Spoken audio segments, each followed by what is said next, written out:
We're live. We're on. We're going. This is it. This is the start. This is the start of the live podcast. Thank you for joining us. Have we started? You started. This is it. Oh my gosh. This is a live podcast. Insert theme music here.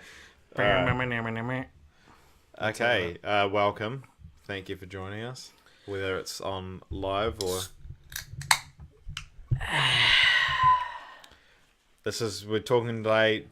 Films, 2017 films. Great energy, Richard. Yeah, You're what is bringing a lot this, of man? Great energy to this beginning. This is Cult Popture. This is the premiere. Hey guys, New Zealand Hollywood melting pot. That's our new slogan. That's going on the website. With all the states, stammers. This is a sequel to our most anticipated films of 2017 podcast. And now that we've seen every film... all of them, every film that's possible. We're going to chat about them. And if you're watching this or listening to it, well, actually, you'll be able to look at its crotch. you'll be able to watch it. You'll be able to watch this on YouTube or listen to it on our regular podcast platforms.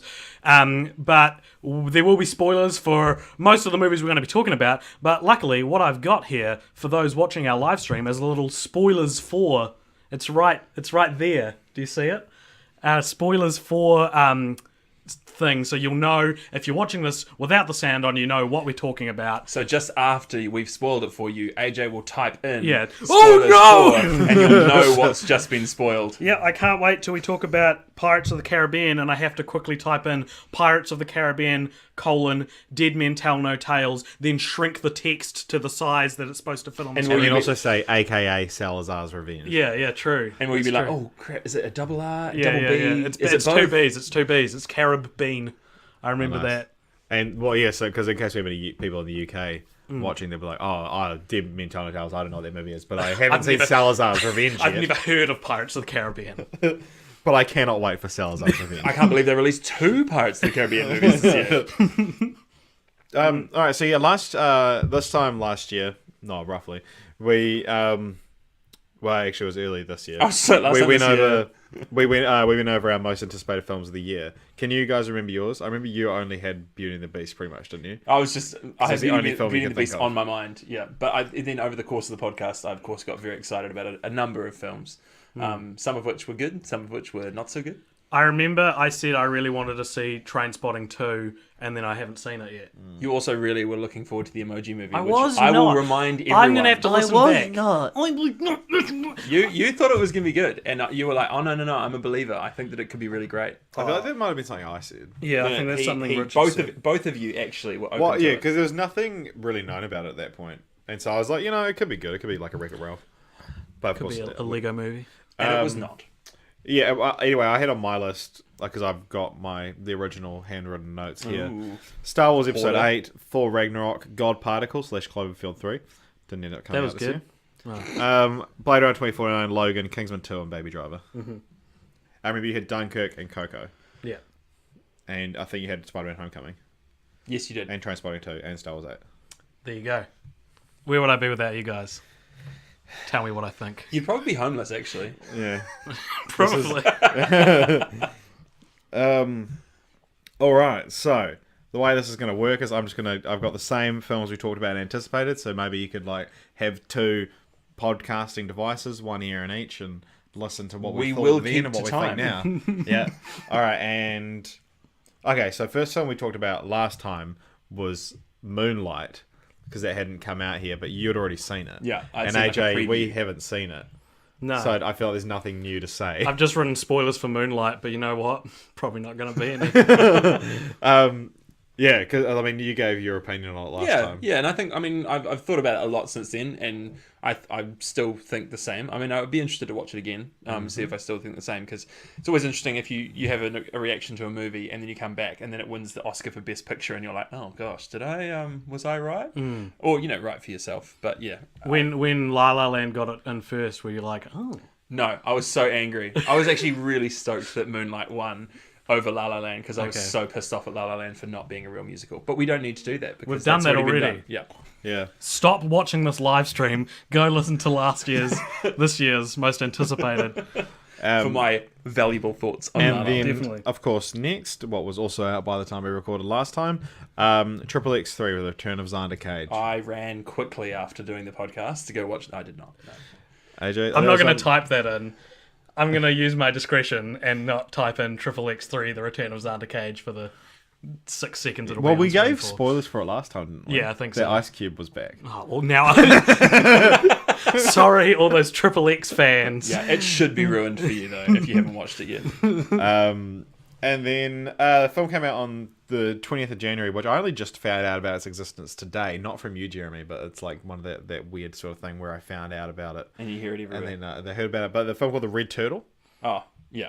It was really good. I only watched it because another podcast I listened to. At least you're not on it. Yeah, it was a movie that he really loved. The reviewer on that podcast, and I watched it, and it's beautiful. It's What's it about? completely silent. It's an animated film, and it's Called Red Turtle? yeah, the Red Turtle. Yeah, and it's an animated film that has no words. It's just about a guy who washes up on an island, and it's just one of those movies that you can't really describe. If you're in a reflective mood, and in a mood to kind of contemplate, life, and it's just a really peaceful, beautiful movie that kind of has a bit of drama in it and all this sort of stuff. And I just watch it. Like it's you're not going to have a huge high of emotion from watching it, but it is a really worthwhile watch. It's just got a lot of very peaceful beauty to it. Right. Yeah, good. Everybody check out The Red Turtle. And that's the podcast for this week. Thank you very much. We only have room for one recommendation, and And that's it. next on the 26th of Jan, a film I don't know if any of us saw, but by all accounts it's pretty disappointing. Live by Night, Ben Affleck's No, I never monster saw movie. it. Yeah, so again, no spoilers here probably, but I did hear that was incredibly disappointing. Well, I mean, Like that's, everything that's- from Ben Affleck yeah. this year. Ben Affleck as a person, like maybe. Yeah. Well, yeah, Yeah, we 'cause found all that out. Yeah.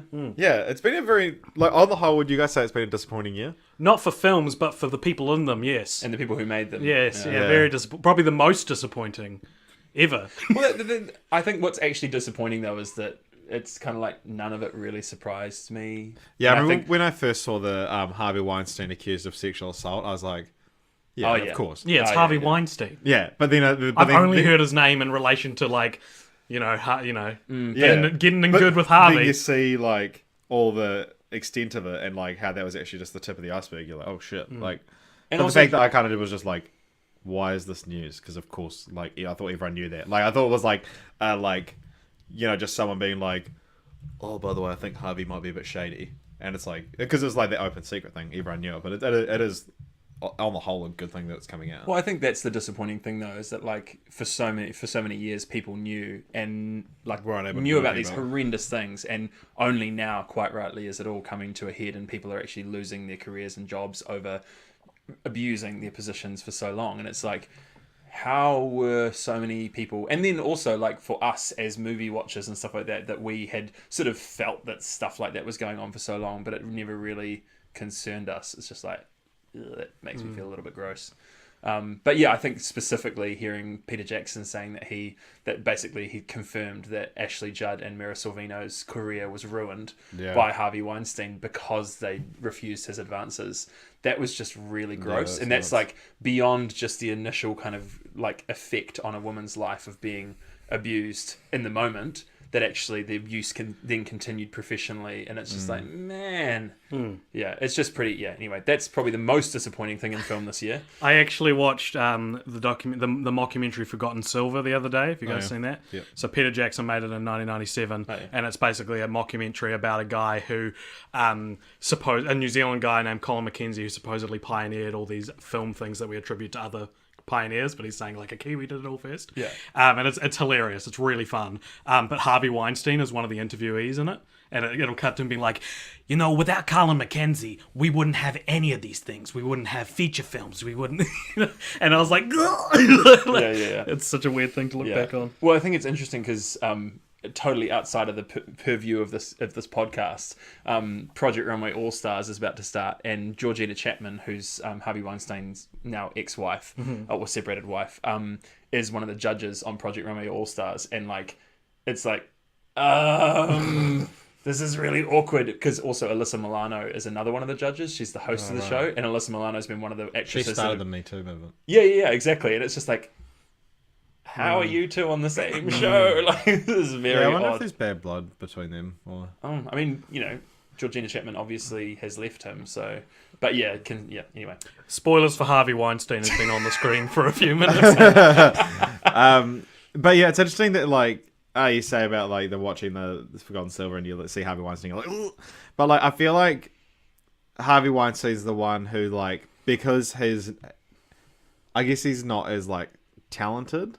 Well, you Like- never, like, 'cause you you never see- expected him to be anything different than that. Yeah, well, like someone like he's a Kevin, producer. someone like Kevin Spacey, you're like, oh, I can still appreciate. Well, American Beauty is a bad example. I can still appreciate A Bug's Life. House A of Bug's Cards. Life, or what's it called? K-Pax. No, the Usual Suspects. But like He's removed from because that he's disappeared into a role there. whereas like Harvey Weinstein, you're like, oh, all of his movies, you're like, shit, like who had to like to get to this? Well, it's the same with like Roman Polanski, how a lot of like celebrities that you all like, all stand up for Roman Polanski, despite the fact that he, statutory confirmed. raped a 13-year-old and fled the country. And the reason that people stand up for him is because he created something that people really liked. Whereas Harvey Weinstein, we know, like the general public's understanding of what a producer does is secure finances, do all the boring side of filmmaking. No one sees Harvey Weinstein's scandal as like a lost artist, one we lost this year because no one thought of him as an artist. They thought of him as the Darth Vader of Hollywood. But funnily enough, Yeah. he's the one who got a whole bunch of stuff made. Yeah. Like, there's a huge number of Yeah, movies in the Tarantino 90s. wouldn't have as much of a career. No, So thank you, Harvey. no, AJ, no. All right. Move on. All right. Another film. It's just like, you're like, how can I segue from this? Another film that is has abuse allegations with it. Manchester by the Sea. Casey Affleck, of course, accused of assaulting a woman. This is one of those, and he won Best Actor. Yeah, he won Best Actor, and if you watch because Brie Larson had to present it to him, and she's obviously, not into guys who beat. She's not girls. into abusers. Yeah, and she didn't clap, and she said, and someone asked her about it afterwards, and she said, yeah, that was a conscious thing, because There you go. yeah. you saw it. Did you see it, Jeremy? I did not see it. It was one of those movies that the whole year I was trying to find someone to watch it with me because I was very I would have interested. watched it with you. Oh, Richard, I should have asked. Oh, well. Anyway, You as the were person trying who watched very hard. Always to on, find- on different wavelengths. No, I saw it. I went to the movies to see it because it was the Oscar runner that I thought I'd be the most interested in. I quite like small town stories, returning home, that kind of thing. And it was all right. I think it's one of those movies where it could end at any point and you'd be like, oh, okay. Like, You're like, ooh, meaningful. Yeah. yeah. Like it ends at a point where nothing really feels quite resolved. But it's like, yeah, okay, it ends there. Yeah. Do you think Casey Affleck deserved Best Actor? I actually do. Like, if we're just looking at acting ability, if should Not- he not- not should beating he have what gotten he it? Probably not. Like as Who a was he up statement. against? I don't know. With Ryan Gosling for La La Land. What else is nominated? Time to pull out the old. Anyway, Mahershala Ali was nominated for he Best won. Supporting. He won supporting. Yeah, so No, he was really good in it. I mean, the character was really good, really interesting. He's probably the acting, and it's probably the best thing about the film. But yeah, no, I mean that's the interesting thing about the stuff like the Oscars and just general awards that are given out. It's like if it was a gold medal for how fast did you run, and the performance aspect, it's not like. It's a terrible metaphor to use, but like objectively, if someone wasn't having their performance enhanced by something, then they win the gold medal because they ran the fastest. But it's just like when someone's choosing which person do we give this award to, it's like you're awarding the person. I think because it was before the Weinstein effect. How did the cat get in here? Well, you don't have a door. Yeah, we don't have a door to the lounge. Because it came out before the big dropout, Yeah. right? I think people were more forgiving of it. Yeah, I yeah. think if he was nominated this year, Oh, there'd be no way. It was all allegations as well. he wouldn't have got it. People Yeah, because would have like vetoed it. another thing that's happened this year is that like allegations are now kind of gospel. Yeah, I Well, mean, that's- they're not like It's taken the New York Times writing an article for Kevin Spacey, Harvey Weinstein, and Louis C.K. to have like they're the big three that have been ruined. It's a bit like Danny Masterton took quite a while, and Jeremy Piven. He came out really strong against the allegations against him. What's the latest with him? I don't know. All I heard was that basically he had some allegations against him, and he released a statement that basically said, like, look, I believe that in almost every situation, women should be believed when they. However, this is one of those situations where women should not be believed, and you're like, oh gosh, this is really awkward. It was like that. Like, yeah, it's good that they're being believed, but like, I didn't do this. I don't know what's possessing these people to do it, but I didn't do it. Yeah, I think you can kind of tell. You can tell. You can kind of tell when it's probably true and when it could not be. Yeah, I think like depending on how far it gets is how willing I'm to believe it, because I'm subscribed to the Weinstein Effect subreddit, and on there it's everything that comes out, whether it's true or not. So you got to wait for it to reach further before. I don't know. Yeah. I'm not the gatekeeper on this. That's Manchester by the Sea. Yeah. So we have a comment. Other podcasts have probably done this much better. just following up. So Casey Affleck beat Andrew Garfield from Hacksaw Ridge, Ryan Gosling from La La Land, Viggo Mortensen from Captain Fantastic, and Denzel Washington. I thought the allegations were all against women, but was he beating men too? Josh Thompson says tearjerker for sure, but I'm not sure when he wrote that, so he could either be talking about Manchester by the Sea or Harvey Weinstein. I'm not sure. So there you go. Thanks, Josh. No, or the Red Turtle. Or the Red Turtle. I think the Red Turtle, because the Red Turtle was a tearjerker. Yeah. Josh, if you're still watching, what were you talking about? What the cat is walking through. Right, you guys move on to the next film. I'm going to throw the cat out. All right. The next film. This is dynamic content. Is with a live film animals. called. Don't run! Oh my gosh. Go. Just keep going. The next film is one called. Oh my god. All right, what do we really think of AJ? Let's review AJ. Let's What's the most review AJ. disappointing AJ of the year? I think this one, but Yeah. I think the backwards cap and the suspenders is my most disappointing AJ of the year. Yeah. All right, next film. I don't think Anderson any of us. I'm bringing it back. I don't think any of us saw the Wes Anderson wannabe. I don't think any of us saw it, but Resident Evil 3D, the final chapter. Is it the final chapter? I've heard they're rebooting it, was the last I heard. Oh, really? Yeah. the final chapter before the reboot. Andrew Garfield will become the new character. And then a film I didn't see. I don't know if you saw Pork Pie. I saw it. Yep. Disappointing? No. No. Okay. I said this in I'm our a second Coke already. Jesus. in our most anticipated Coke no episode. sugar, for the record. Yeah, it's no sugar. Don't judge us. Mum. The Pork Pie, Goodbye Pork Pie, of which Pork Pie is a remake, is a lost me. is a seminal New Zealand film. One of our first big films, basically. It came out in like Late the 80s, 70s, right? I think it was the 70s. I think it was right, real okay. early. However, if you go and watch that with the same lens that you should watch movies with, it's not a good movie. The story structure's all over the place. The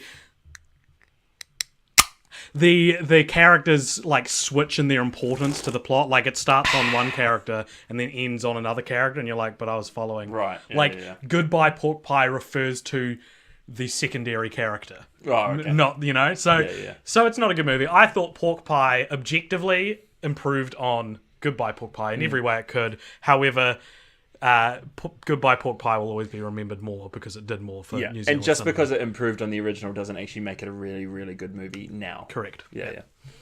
Yeah. Like Hunt for the Wilder People is New Zealand's Goodbye Pork Pie of now. Yeah, exactly. Yeah, Half of the Way People is probably my favourite New Zealand film. It's just so good. My parents hadn't watched it until like 2 nights ago, and I just basically it's really funny because we all Because watched it played on Christmas Day. we watched The Queen's Message, and then afterwards like Mum and Dad were sitting there, and it was kind of this like, what are we gonna do now? And I was going out to somewhere, but I just sort of said, "Oh, Hunt for the Wilder's on. Have you seen it?" And they're like, "No." And I'm like, "Good. Sit down, watch," and just put it on, and they loved it. What do you guys think of the Queen's Message? Disappointing or? What was the I question? thought it was fantastic. No, actually, Do you not know about the Queen's Message? No, what are you talking about? Every my year, oh my god, AJ. This is my most disappointing AJ. Every year on Christmas Day, the Queen has a message. Like a that she 10-minute. Like a 10-minute. Why are we at Christmas already? I'm still back in February. No. We're talking real life. Oh, okay. Yeah. Wow. Anyway, I can't what I believe you thought was it like baffles me that you could not know about the I Queen's know. Message. What I thought was interesting about the Queen's message this year, though, was Sorry, that I don't buy into the monarchy. she so. tacitly acknowledged the Crown in it, because The Crown season 2 has a whole episode that centers around her beginning to televise her speech, and it recreates the speech with the same dress and everything like that. And then at the beginning of her speech, she says, "It's been 60 years since I started televising these," and literally played the same section of her speech as played on The Crown season 2. And I was like, that's really clever, because the Queen is never going to acknowledge or say anything about what she thinks about The Crown, because she just won't. It's right that she doesn't. But I love that she sort of went like, "You've all just watched Claire Foy play me, but here's me playing me." Yeah, So it wasn't a disappointment then, is what you said. no, it was good. I liked it. Yeah, she said, and on laptops and streaming devices. And some of you even on your mobile phones. Nice. It was cute. She's great. Dan Moira, I think that's how you say his name, says Resident Evils after number 3 were terrible. Thank you, Dan. How many are there? There's 6? 7, I think. Thank you for doing what none of us could do, and thank you for bringing. I've yourself actually to seen watch the it. first 2, I think. Well, that's apparently the right Apparently number. they go to- downhill yeah. after the third Yeah, one. yeah, I've heard after the third from, one. from a reliable internet source. All right, first film I can talk about. Woo! Split. Big spoilers for Split coming up. All right, let's go. Let's do this. You Did had you see spoilers for Split before the Yeah, movie had even I come did. out. All right. Okay, this is like a point of contention between me and AJ. What is? That he thinks that I like spoil films for myself. Or that I'm like, we haven't spoken about it. I'm ages. glad we're talking. This is so funny. Okay, go. You, Well, you so tell he's it. talked about I'll like, judge with it. It's funny. like that he's like, why do you always do that? And I was like, what? And he's like, spoil films, because there's quite a few films that I've had spoiled for me. Yeah. So Split was one that was spoiled for me, but it's an interesting one because I wouldn't have seen it if I didn't know the spoiler. So Because the only thing you were fascinated about by the film was the the spoiler, spoiler. and I didn't reveal it last year, did I? No, because because we were only friends on Snapchat after Yeah. that for a while. So I actually messaged you on Snapchat and said what is the spoiler? Oh yeah.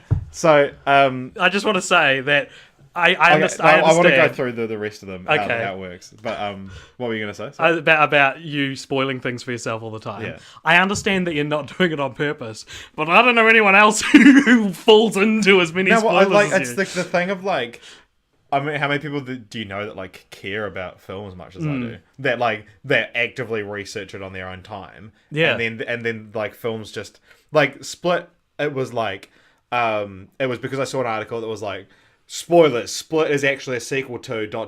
and then it had a Unbreakable thumbnail. Oh my gosh! And Isn't so I that was like- arrogant? That's as bad and as so I was like- Variety doing. And so yeah, I was like, oh, I didn't like. So that's the spoiler for Split, is that it's actually a sequel to Unbreakable, and they're making a crossover called Glass, which comes out early 2019. And Unbreakable Split finished Glass. filming. yeah, Unbreakable Glass, Split Glass. Yeah. So it's finished filming. It's got a year in post production, but so there's that Rowan Strang spoiled Star Wars Episode 7 for me. Calling him out. What else what is was there? there to Friend spoil of- about The Force Awakens? Tell um, the story. So I was hold like, up. Oh no! Oh, Like, no, sorry. people you've seen The Force Awakens. If you haven't okay? seen it by now, you're not enough of so- a fan to deserve. okay, This is so 2017 spoilers. I was in Thailand. 2016, 2015. No, this video Oh, is 20, yeah. So I this was podcast. I was in Thailand when The Force Awakens came out, and I went to Taiwan? the earliest screen I could see. And this is the earliest showing I could see. But by the time that had been, a lot of my friends had been to the midnight premiere, so I stayed off all social media, except I was like, oh, I want to get just a 1 sentence reaction, spoiler free. So I went on Rowan Strang's page because I was like, there's no way in a million years he would spoil it. Rowan's been on the podcast before. And so We're not just Rowan's a well-known asshole. And so I went on his page, and he said, Sorry, Ron, I don't and know he you. said, my The Force Awakens spoiler review, and it said, blank blank gets blank by his blank blank blank. And so, I was everything. like, okay, and then that's what it said. It said the word blank. Oh right. And okay. so I was like, okay, so someone gets killed by his father or son, and basically, and then it's only 20 minutes into the movie, it's like, your father, Han Solo, and I was like, okay. And so, and I didn't tell Ron. no, this for you were 2 just years. spoiled by your own intelligence then. Yeah. I mean, you're like, well, you're because too he was smart. like, and I told Ron, I was like, he's like, no, I wouldn't have said his. And I was like, well, you did. And then I went back and found a screenshot and proved to him that he was right. Because you're petty like that. Before I ever watched the TV show The Wire, someone told me that a character dies in it, and that character dies in like the 4th to last episode of the entire series. Yeah, so I watched think I know the same all thing. 5 seasons and knowing this character was going to die, and then But what else have I had spoiled for me? There was another one that I defend isn't me like spoiling a film for myself, because spoiling implies that it ruins the film. We'll get to it. Mother. As that Rowan was like, Mother! Rowan was like, Rowan again was like, you guys have to go, like, or mainly AJ was like, you have to see Mother. Like, I don't want to spoil anything. And I was like, I could not care less about Mother. Like, I had no intention of ever seeing it. And then I was like, okay, so what is it? And then he told me, and I was like, oh, okay. And now I'm like, cool. I can be there when conversations are going on, but like that, I don't care, and I care less now. Even that though, knowledge knowing the about what happens in the movie spoiled that movie less than Darren Aronofsky spoiled the movie. Yeah. there you go. But what else is there? We'll talk about it later. What else has there been that I've like spoiled? The Good Place. Yeah. But you didn't actually know the spoiler that I thought you knew for it. I don't know. I don't remember. Yeah. Just at least I think I counted them out once, and there was like at least, So you Yeah, but spoil, there's you heaps. spoil movies. Okay, cool. But there's only like 1 or 2 that I've only ever like once intentionally spoiled a film that I like were actually ruined the film, and I kind of like Split. I guess is like one that. all right. So but let's again, I talk wouldn't about say Split. Split was probably one of my least disappointing films of the year. I really enjoyed it, and like removed from the twist, I thought it was a great movie. James McAvoy gives an amazing performance. And certainly for me, it was the most mind-blowing film of the year because I didn't know the twist. I thought the twist was that whatever Beast has superpowers. the Beast is real or whatever. So, have you seen Split? No, didn't you call me after and you were like, I have to talk Yeah, to yeah, someone. yeah. It's so good. It's so funny. So for those who haven't seen Split, it's about a guy with a split personality who kidnaps a bunch of girls. 22 different personalities. Yeah. And in the end, it reveals that Bruce Willis's character from the 1994 film. No. It was after. Oh, no, it's just Sixth 2000. Sense. 2000. 2000? Yeah. A 2000 film, Split, Unbreakable. Blech. Cheers, Ben. From the film Unbreakable. The last film to have Samuel Jackson have hair in it. Yeah. Bruce Willis's character is in Split right at the end. He looks up and mentions Mr. Glass. who's Yeah, Samuel he's like, they're Jackson's like, oh, character. it's like that guy a few years ago. What was his name? And then Bruce Willis, the camera pans over, Bruce Willis was like, his name was Mr. Glass. And what I loved about that twist, like I jumped out of my seat. Like you can attest to that. yeah, Richard. no, AJ was like, it was completely silent. I don't think anyone else really got it. And AJ was like, wow, I get it! Oh. And you I'm so pointing needed at other myself. people to know that Well, you got no, it. that's they're why- thinking That's about you. 100% it. Yeah. like- That's why it's so strange, is because I was the only one that got it. no. Like Unbreakable is not in the public consciousness. There was a anymore. 14-year-old girl next to me who did not understand. I mean, I- naturally, I explained it to her. and she hadn't seen Unbreakable. I was like, well, you must. It's Come round to my house. And she's just like, the definition, the phrase mansplaining was invented for a moment such as this. Shyamalan splaining. Oh no. So yeah, Unbreakable's not in the public consciousness anymore. It's not the same as revealing, I don't know, what's a movie from 2000 that people still think about. Like Chicken Run. even Chicken Run is probably more iconic. It's like that thing from a few years ago, and it pans to Rocky, and he's like, "It was the pies." Entrapment. Sure, like Catherine Zeta-Jones and Entrapment. Yeah, Mission yeah. Impossible. Didn't we talk about Mission this? Impossible is a We good talked about example. this. What was the biggest film of 2000? I'm pretty sure we talked about this recently. Yeah, And, yeah, and actually it we was did. Mission Yeah. Impossible. So it was Mission Impossible 2. So if Split had suddenly panned to Tom Cruise, who made a reference to a Mission Impossible film, people would be like, it's a Mission Impossible sequel. People are like, oh, it's a sequel to Mission Impossible 2, Yeah, the biggest yeah. film of 2000. Yeah, like Unbreakable. Gladiator. Gladiator's a good example. Okay, the Unbreakable Gladiator would have been awesome. Imagine if it panned to Or Max American, Zoe. No. Psycho. No, if it was a sequel to X-Men. No, A Beautiful Mind. Oh yeah, there you go. That would have been interesting. at least. But you know, like the only people I know who talk about Unbreakable are people me like and you. like us. Who are fans of M. Night Shyamalan and go, oh, what was the deal with that? Imagine if it panned across and it was the Grinch.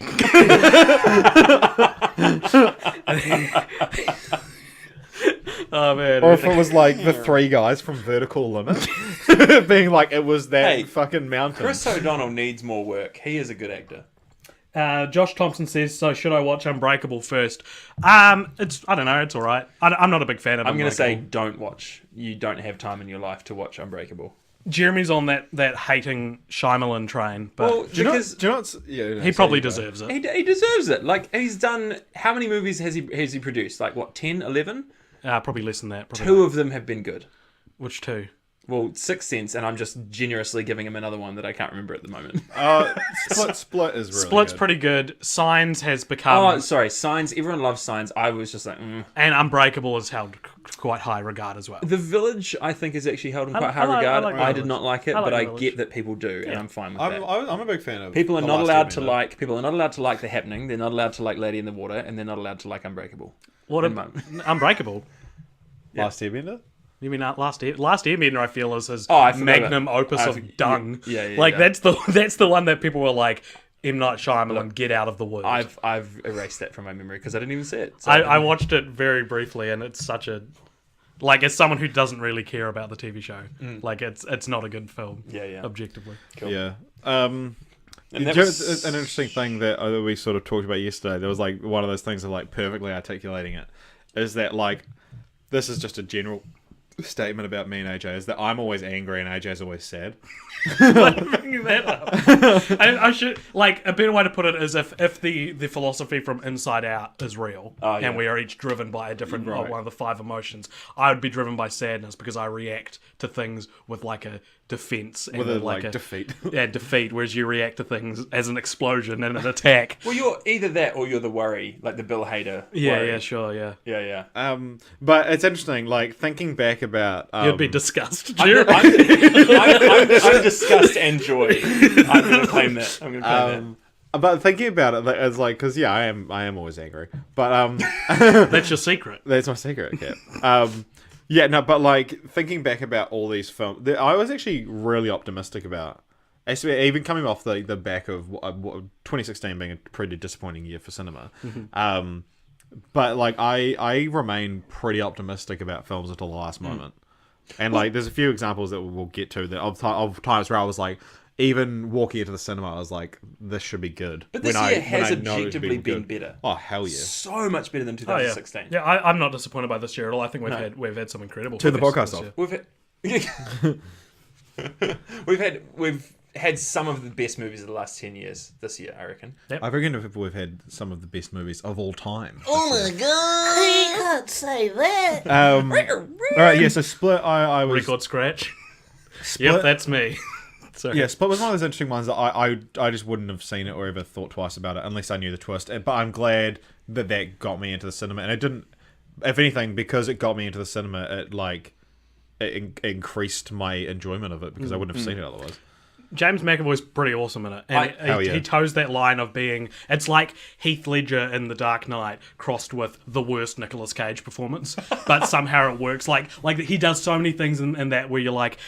If this was a different actor, this would be laughably bad. Right. But Yeah. he just pulls it off. He's so good in it. That's the only reason I'd see that film because I'm not interested in the premise. I'm not interested in that Neither. type of movie. Yeah, neither. Yeah. And so, but I think he's a great actor. And I haven't seen him in anything recently. Like objectively, he probably is one of the best performances this year. Like, but he's not even going to get nominated for an Oscar. No way. Because M. Night Shyamalan is not the kind of filmmaker that the Well, Academy it's just- will pay You're attention not to. welcome here. Well, I mean, they don't nominate films that came out on the 2nd of February. Yeah, because totally. the Academy has like a 1 month memory span. I mean, this year they'll probably extend it to Dunkirk. Yeah. And possibly Get Out, but yeah, no, there's Oscar season for a reason, I guess. But That's the reason for the season. but yeah, no, Season's greetings. Split, yeah, well, that was probably one Cool. of I the think best. that's Because there's a couple way of, too long to have there's a talked couple about of Split. We scenes. should move on. There's a couple of scenes where he like he transitions between two characters. Yeah. Like she's like talking to, and so he is like you see him playing a character, and then you see him playing a character pretending to be that character, and they're slightly different. Yeah. There's a Wow. lot of real good shit like that. That's amazing. So after that, 9th of February, day after my birthday, we had Oh, good. 50 Shades Darker. Are we going to have spoilers for 50 Shades Darker? You see it? None at all. No. I don't know. Did he hang Dong? Did we find out? I think we would have heard about it. Yeah, We I would have actually heard think about I looked it up and he doesn't. it. You're like, should I go see 50 Shades Darker? Turns out no. So I've got it here. It didn't come out at this time in New Zealand, but Hang dong. I love it. John Wick 2 Oh, yeah. came out a wee bit later for us. Did you see it? No. I saw it. Did you Yeah. see it, Richard? Yeah, I went with Drew Nemia. We That's sat right. in gold class. Okay, I think You got fancy with a celebrity. I think Ooh. if I was to talk objectively, I don't think it's as groundbreaking as John Wick 1 was. Like I think It's quite derivative. It takes a lot from John Wick. yeah. But I In wouldn't fact, most of the, the letters in the title. I wouldn't say well there are more letters in the title for John Wick chapter Chapter 2. two. Literally just one. No, there's it's chapter chapter 2. two. Oh. Got him. Got him. I'm right. Get out of my house. I think what I don't think it's as good of a movie as John Wick 1, but what I do think is that it did everything right. It did what John Wick 2 should do, which was build a world. Like if the first one is so great because it's like it's a premise as simple as It's like a bottle episode. it's a premise as simple as like the greatest action bigger movies. world as well. Yeah, and John This Wick is the hotel, isn't it? Like there's some hotel. Or something that's there. part of it. Yeah, Like so John Wick 1 is about a guy whose dog is killed and he wants revenge. And you get That's this, it. but you get this glimpse into this world of Hitman. hitmen, and then Yeah. you see more of the And world John as Wick Chapter 2 is let's take a further look at this world.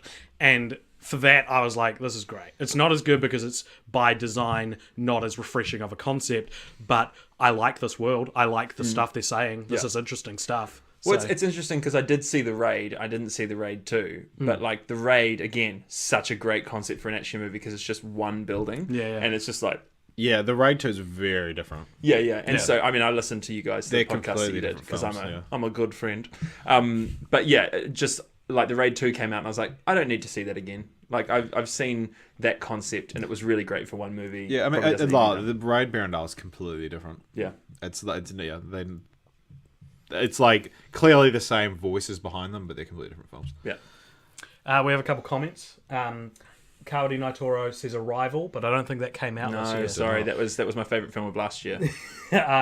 Kieran, friend of the podcast, Kieran Bennett says Richard and AJ need to kiss. Stay watching till the end. And Kaori also says Spider-Man Homecoming, which I'm sure we'll talk about. Do you at have some your point. phone like upside down? Yeah. Wow. Aren't I a It's marvel? a new thing he's trying. Yeah, it's the, Spider-Man these Homecoming, things, we'll this get to. thing, and this thing. I'm It's doing like- everything just to try and be interesting. If there's any girls out there, Look, if there's any ladies watching this live stream, I've got an upside down phone. I'm this interesting in real life. these are not. Okay, so 16th of Feb. This so was dismissive. a film that I probably said I was quite excited to see, but I never saw it. Is Martin Scorsese's Silence? Yeah, I didn't see it. I didn't see it either. I had lots of friends who said it was great, but then the critics all said it was boring, and I was just like, Yeah, it was like 3 hours long. I also didn't have anyone to go see it with because you I got would've gone to. with you. I need to start thinking of you more when I'm thinking like, who would watch a depressing film that's supposed to have good directing and good acting in it? Yeah, I mean, like, you think of AJ as being like the depressing one, but I like to. No, have AJ sit will films watch it like and be that. like, oh, what was that? Oh, I don't even know. Yeah, AJ just sort of waddles home and goes, oh, whatever. It's true. It's true. It's exactly It's what all I true. am. Yep. It's true, a force, all all of of it. Yeah. I mean, again, it's a movie that I think I'm glad that Martin Scorsese made it because it was obviously a story that was on his mind for a very long time. Apparently, it said a lot of really amazing things about kind of the place of faith and doubt and all that sort of stuff in both our individual lives and also in culture. So it's definitely on brand for me. But It's a very nuanced review of a film you haven't seen. Speaking of faith and doubt, have either of you guys ever seen a film called Doubt? yeah. Fucking Fuck, love it's it. good. So good. Such a good I movie. have not seen Doubt. Such a good movie. It's Philip Seymour Hoffman. I love Amy how Adams, you're and like, Meryl Streep. yeah, have you seen this like underground film Doubt that was nominated for like 4 Academy Awards? Yeah, oh in my the year that it Like came in out? Pitch Literally- Perfect 1, where she's like, you know David Guetta? Literally stars Meryl Streep. It's like, yeah, real under the radar. I hadn't like You guys seen this, I didn't really this hit it though. underground Meryl Streep film called It's Complicated with Alec Baldwin in it? Nancy Myers, man, she can do no wrong. Speaking of Pitch I know who Perfect, that I is. have a story I need to tell when we get to. Oh fuck! Pitch Perfect 3 didn't even come out this year, so it's not on. It's on my list. It did. It's come No, out. it comes out on 1st of January. Oh, that's right. It was on my list though. It was it. supposed to come out on 22nd of December. But They got too ashamed and they were like, no, we need to put it. It's the last call. It's the last call. I don't want to do it yet. once we release it, guys, it's over. No, but talking about I told AJ this story, but I think it's a good story to tell on the podcast. Is that we were at work discussing. Is this the story of how Pitch Perfect 3 was spoiled for you? No, talking about because people hadn't seen The Last Jedi, so they're like, and someone had, and they were like talking about how so it was actually Kieran, friend of the podcast, who commented earlier, saying, I don't want to know if there's a twist in The Last Jedi. And you know, I wasn't saying anything about The Last Jedi, but this girl was like, oh well, like no, obviously there's a twist in it, kind of thing. And he's like, well, no, that's a spoiler. And she's like, no, every film has a twist. And so I was like, you're wrong. Like, you're actually just wrong. But like, because but then like searching my brain, I was like, yeah, thinking twist, films without twist, but I could only think of films that have twists. And then I was like, Back to the Future, one of the greatest films of all time, doesn't have a twist. And then she was like, oh, no. Oh, no, what about when they're in the car and she's trying to kiss him, but it's his mum? And I was like... When was the last time you saw Back to the Future? And I was like, what the heck? That's not a twist. What are you talking It's about? well known And, for like... yeah, that's the point. And she's It's like, a twist for the character of the mum if she found out about yeah, no, it. she doesn't even find out at that point. And so She it's doesn't like, find out. and so yeah, it's like that's not a twist. It's objectively not a twist. And she's like, no, well, like, you know, like she got quite frustrated. I was like, no, it's just like simple story structure. Like it goes up and then it comes down, and that's the twist. And we're like, what? No, like, and she's like trying to. What she's saying she's is- saying is that and then she said, no, every film has like a low point for the character. Which is I not feel a like she twist. just watched The Prestige and thinks that's like, it's like, ooh, This it's is the what turn. movies are. It's the turn. But and then she's like, no, yeah, so that's like the twist down there. And then she did that thing where, you know, like when someone keeps changing their arguments so that they always end it right. And she was like, no, every film has a plot points. And we're like, yeah, okay. And then I was like, it came up again later on because like someone was telling the story and she was there. It's like, no, like every film does have a twist. And I was like, no, a twist is a new piece of information that makes you rethink the information you already have. I was like, that's the most like succinct explanation I can think of what a twist is. And I was like, I Am Your Father. Spoilers for The Empire Strikes Back. I Am Your Father is like the quintessential movie twist. And she goes, no, that's not even a twist though. And I was like, You look up twist in the dictionary. For example, in Empire Strikes Back. yeah. But she goes, no, his name is Dark Father. And I was like, I'm not going to discuss film with someone who got everything they know about film from the first Pitch Perfect movie. Because like Anna Kendrick's quirky character is like, his name is Dark Father. Like George Lucas didn't decide that he would be Luke's father until halfway through writing The Empire Strikes Back. Yeah. So like the fact that his name means father in German doesn't mean anything. Yeah.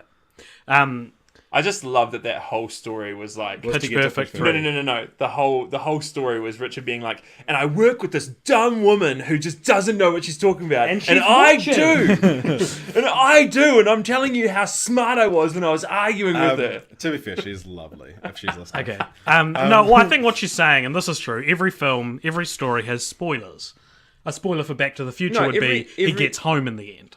That's a spoiler. Yeah. It's obvious, but it's a spoiler. Well, No, but then she was saying that in a plot structure, the characters have ups and downs, and the down is a twist. That's wrong. Yeah. Yeah. That's wrong. yeah.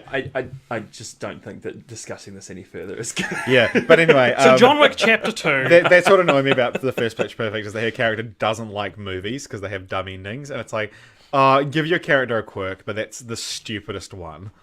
Like, and then And then the movie that makes her love movies is The Breakfast Club. And I'm like, she's like, the ending was amazing. I like movies now. And then she like, anyway, that's Pitch Perfect is a fucking dumb movie. guys, I like Pitch I Perfect. really thought I would like Pitch Perfect because I was like, this is gonna be like the new Mean Girls. It's gonna be like this like girls comedy that can like be, you know. To be honest, Pitch Perfect, if it was Mean Girls, would just be called Nice Girls. Yeah. Because That'd be- most of them are just nice. Drop your thoughts on Pitch Perfect in the comments below. Oh, go fire, guys. All right. Oh, next, February 16th, same day as Silence, we had an equally critically acclaimed film called Fist Fight. Spoilers for Fist Fight. Did you see this? No. This is the Jeremy, like, you would love this fight. Never even heard of this. it's like Charlie Day and Ice Cube are like these two teachers at a school, and there's some altercation. I can't remember what it is. He gets him fired. Yeah, he gets him Charlie fired. Day gets Ice Cube fired from And Charlie then- Day. I, It's Always Sunny in Philadelphia. no. and he's Sorry. Pacific Rim. Oh, yeah. Talks like this! Yeah. But yeah, so and Charlie Day accidentally gets Ice Cube fired, and Ice Cube's like, right, I'm gonna beat you up, and like we're gonna have a fist fight after school. And then it's just this like comedy of errors that like goes through, and then it culminates in them actually having this fist fight. And me, AJ, and David Correos went to go see it. And because we were like, I don't know why we did. We were at Sylvia Park as well, which is like ages away from our house. But like, it's really good. Like it got critically panned. It was like Oh, it's like, yeah. There's some horrible stuff in it. Like, so he calls the cops. He calls 911. It's like, oh, like this man, this deranged psychopath who was like chasing him with an axe is gonna like beat him up, and then they just laugh at him.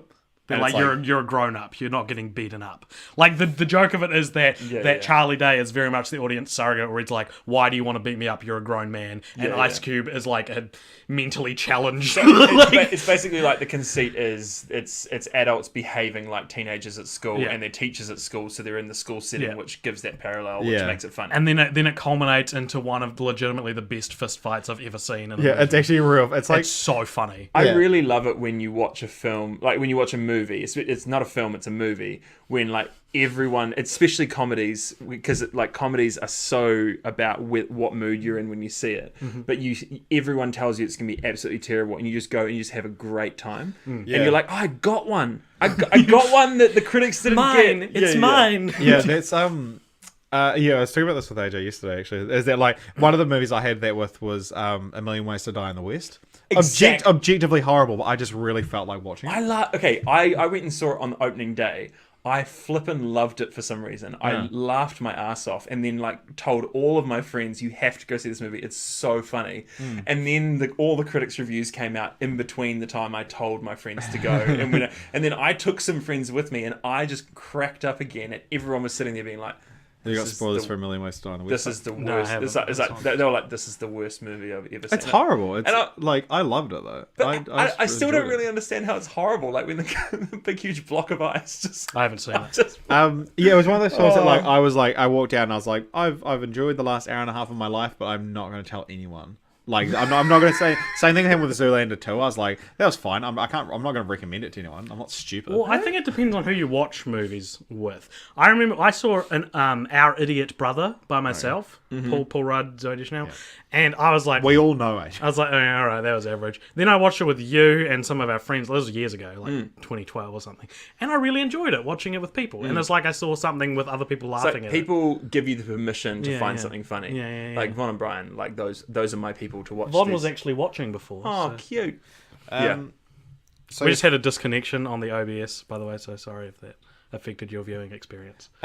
so Fist Fight would be one of my most we haven't decided what we're going for the official antonym. Surprisingly good. Yeah, surprisingly good or like fulfilling movie. I'll say this: it's not without its flaws. Oh, like, God, no. Like Ice Cube's character is so irrational that it's hard to get into the premise of it. Like it's like, what is wrong with you? that And you like, think like, this 'cause is midway through the film, they try to make you sympathize with Ice Cube, being yeah. like, yeah, like people do need to get beaten up more, but it's just like, no, you're actually just They mentally don't.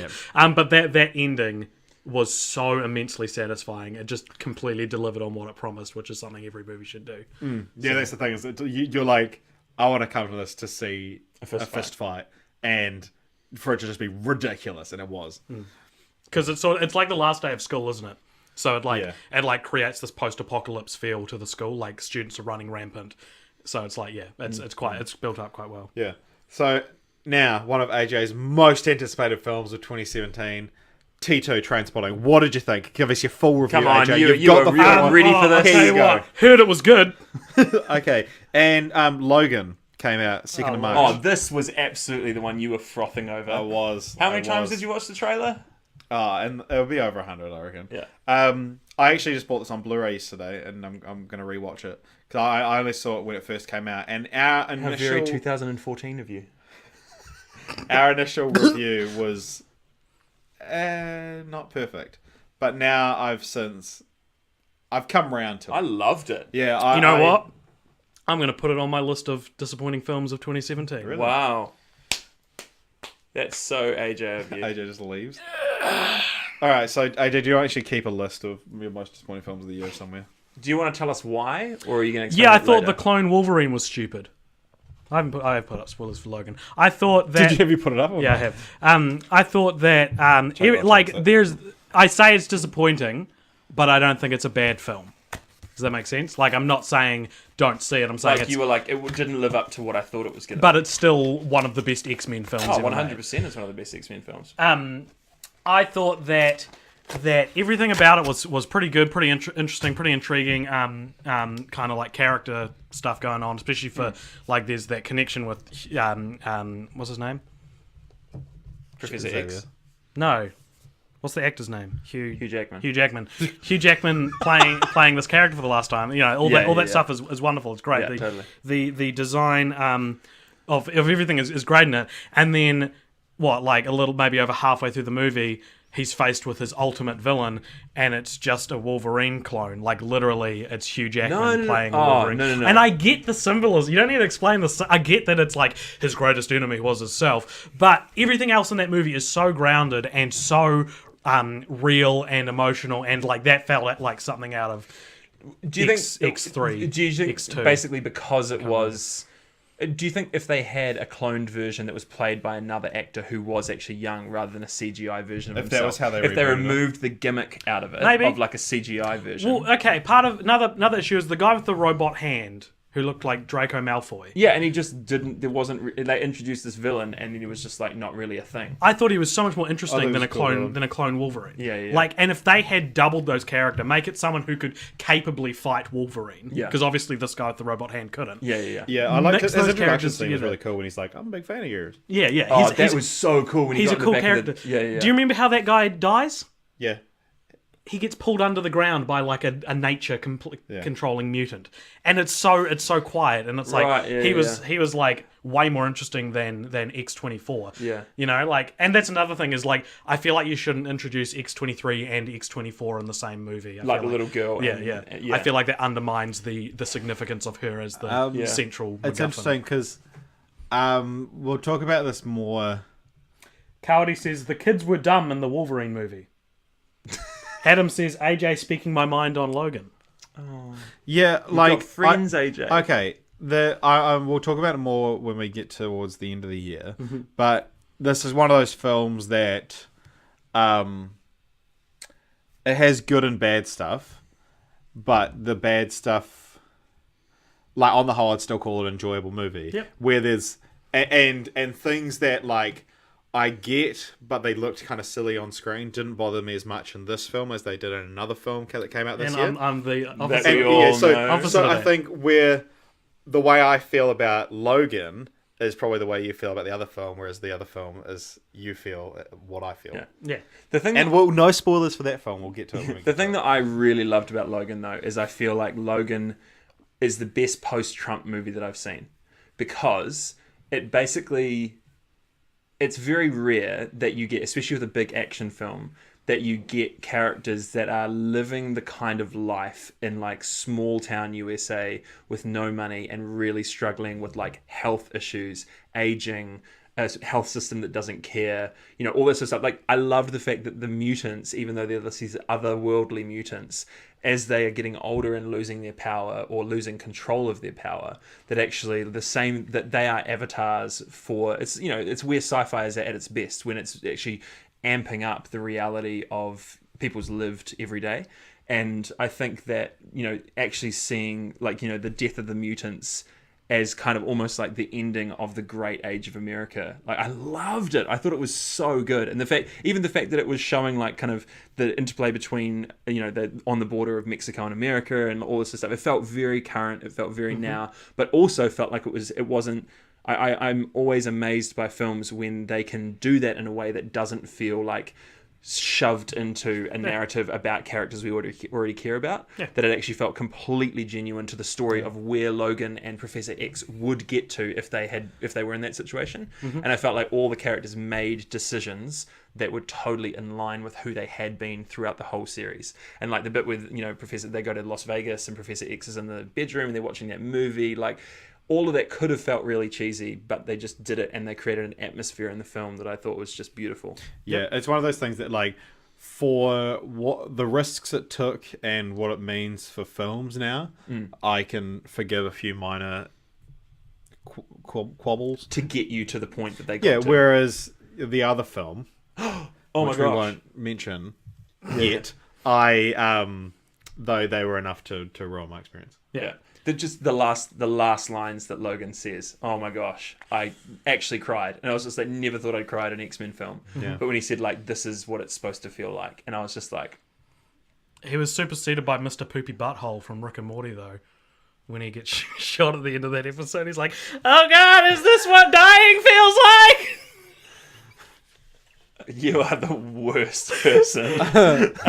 No, look, my review of Logan is, oh my goodness, so good. Go see it. There's a few raisins in the salad, but go see it. I like raisins. Oh, anyway, continue. I don't like raisins. Jeremy's review is, go see it. There's a few raisins in the salad. How good. All right. Very All good. right, so that's Logan. Another film I didn't see, but AJ, I feel like I might have to grab your bit of paper back off you and write on it for you. Kong Skull Island. Oh, yep, Kong Skull Island. Would you say that's one of your most disappointing? Do you want me to add to your list for you? Yep. No, don't. I wouldn't say it's one of my most disappointing because I wasn't expecting it to be good. Jeremy, is it on your list? The trailers were so kind of like bipolar. We talked about this before that it was like, this movie doesn't look like it has a very strong direction. And it's You're out there, Jonathan Vogt Roberts. yeah. It's a movie that a lot of people really liked it, but no one's talking about it. I've heard anymore. nothing but good things apart from you. Really? Yeah.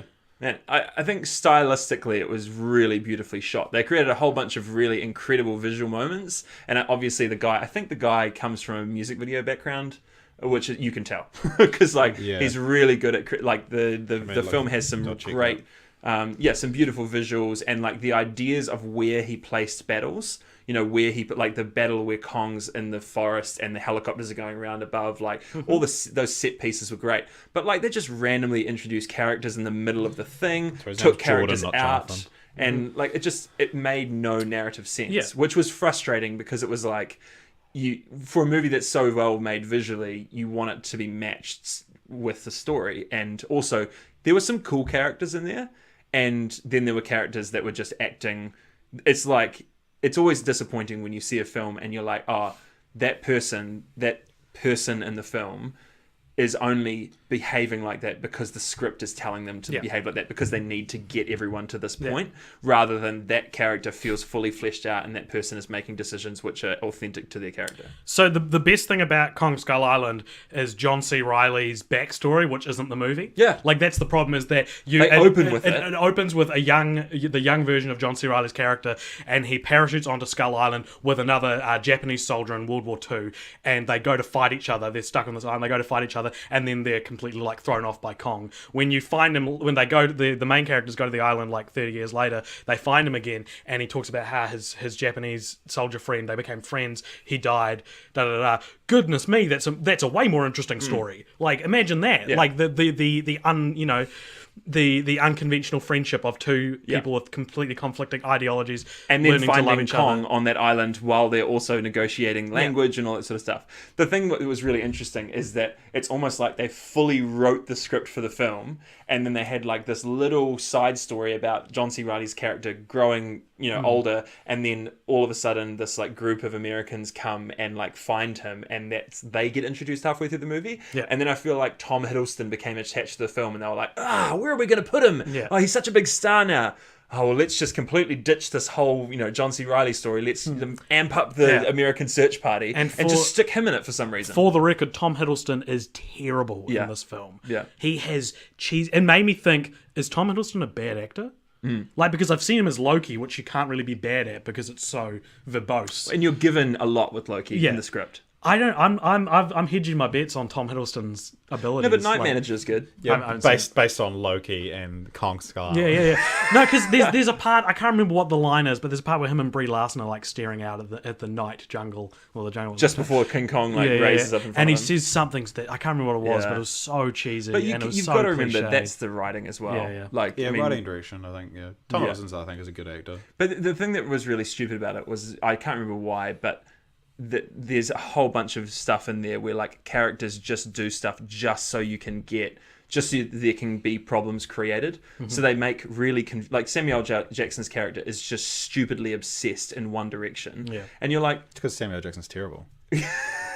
Well, okay. Anyway. The other big problem I would say with it is John Goodman's character. I quite liked. Oh, yeah. he was like, we have to find the monster. Like, Yeah, like yeah. he's Can the. you do his voice? No, I can't. I don't think I can. It's very like, it sounds like he's got something in his mouth. But his character is basically the what's an example from literature, like the obsessed guy who, like the Machiavellian character who. yeah, he's the crazed scientist who tricks everyone else into coming with him. There you go. so Sort of like that he can do his the experiments. director from the actual King Kong story was played by Jack Black in the Peter Jackson version. He's kind of like that because he's like the one who throws everything to get what he wants. He dies halfway through the film. Yeah. And it was like, he's kind of like the person driving Yeah, this exactly. story. He was the advancing character who like, Everyone's just like, oh, I might as well just go home now. Yeah. because, and then they were like, oh, but Samuel Jackson's character just wants to blow everything to shit. Yeah. And that's enough course of he a does. driving force to, and it's just, Yeah, agreed. anyway. Yeah, So like Kong Skull Island. Island. Carly So- says Brie Larson was horribly cast. Okay. I think he's right. I don't, yeah. And the thing is with Brie Larson's character is that it was very much like, oh no, oh crap, guys, we've just written a movie that has no women in it. okay. Hey, Brie Larson just won an Academy Award for Room. She played a strong woman. Yeah. Let's get her in there Very quickly. Write T- scenes t- where she gets into trouble. Toriel syndrome from the second Hobbit film. my god! No, please don't get me there. Let's talk about The Hobbit. All right, what's next? Okay, 12th of March brought us a Critical Darling. You're going to need to put up spoilers for this one. I think you know what it's going to be. The Boss, the Baby, the Boss Baby. Now, most disappointing film of the year? I'd be entirely happy if we didn't talk about this at The all. Boss Baby is the most disappointing film of 2006. That's my take on it. This movie should not have come out this year. This movie is like so Ahead of its time. behind on its time. like yeah, it's the same with the Emoji Movie, which I'm sure we'll talk about as well. Like these movies would be like would fit 10 years ago, you know, but they don't. When computer animation was becoming a thing. Yeah, Yeah, they're like Tad the Explorer. yeah. We saw a trailer for Or Tad Bolt. the Explorer. Have you had Bolt. Tad, like Remember this movie Tad the Explorer? No. That's like coming out next year. We saw a trailer for it last night. I'd never heard of this film. The animation looks awful. It's so surreal. And the really sad thing about animated films that are that bad is that like animators spent literally like a year and a half of their life like creating one of the scenes. yeah. The Boss Baby is just it's a bad idea. It's a confusing idea to like bring people in on. Why is the baby a boss? They kind of explain it, but it's Well, still not I'm sure satisfying. it works better as a picture book. When Yeah, you're just like, yeah. oh, the babies are people, you know, Yeah, and yeah. then they go down and they do. People. Yeah, There's like, a society of babies in heaven that gets sent down. well, I don't to think it's Earth. established that it's heaven. Well, it's a place in the clouds then. I don't have room in my brain for this, guys. I just don't care. But yeah, there's I wanted to a- see the Boss Baby at like 9:30 in the morning for the like peak miserable viewing experience. I love, but yeah, like Jimmy Kimmel's in it. He voices the dad, and it's like, The and thing like is- Toby Maguire's in it. Now What are you doing, Toby? The problem is that like was so many, Spider-Man. there's been so many animated films that have been like breakout hits that basically I feel like animated film companies go to celebrities and they're like, "Hey, want to do a voice? It'll take you one day to record all your Yeah. lines." And like, yeah, why not? It could become successful. And I get a lot of money for it. It's funny. Before the Boss Baby, we went into it, and I was like, AJ, I bet there's a scene in this film where it goes into slow motion, and we see a close up of someone's facial expressions, and they're really exaggerated in slow motion. And then, like 20 minutes into the film, there it is. It's like, It's the B movie of 2017. Right. yeah. Yeah, Although Ferdinand, Jerry's still out on Ferdinand. yeah, that's true. Um, Don't disappoint me, John C. Not again. Yeah, Boss Baby, it's like, I wanted it to be, there was one that I wanted to be good, because I was like, everyone's like, this trailer looks awful. I was like, the baby's talking like Alec Baldwin. That's funny. But it's weird, like spicy tuna roll. and like my Alec Saint Baldwin Saint impression, I Pierre's guess. sushi had like spicy tuna roll. Like you could like, it's like get a spicy tuna roll and Like in The Boss Baby. They were like, finally, a movie's acknowledged spicy The tuna. the Venn diagram of people who are going to go see that and who have the disposable income of their own to actually buy a spicy tuna roll. A spicy tuna roll is expensive. So small. Or just, what Sushi, child who's going to enjoy that movie is going to be like, Mum, get me so a Boss spicy Baby. tuna Don't roll. need to add it to your list of most disappointing. No, thank you. All right, Jeremy. No, Okay. I value my list too much. So another one that I don't think any of us saw, but by all accounts is pretty disappointing. Rings. No, didn't the see Ring it. sequel. That was one. And if you missed my hilarious joke last year, on the most anticipated podcast, that Are like, you going to share it I'm again? gonna share it again because AJ missed it at the time and then messaged me like a month later being like, oh, I just heard your joke now, that was hilarious. But it's like, so talking about how like Rings, they're like, oh, on this one it's a viral video, and I was like, here, tag your friends to totally kill them, and neither of you responded to it, and we just glossed over it. But then AJ responded. The funniest part of that story is you revealing that AJ listened to this podcast month again after. a month after we did it. Josh Thompson says Jeremy is so over this. I'm just like, honestly, we're like, oh, no one's seen this film. Let's talk about it for 10 minutes. The next, okay, we've got one Thank film you, to get Josh. out of the way, and then we've got one that I'm sure you have a lot to say about Jeremy. Okay, so did you see Power Rangers? No. I saw it. It's Spoilers?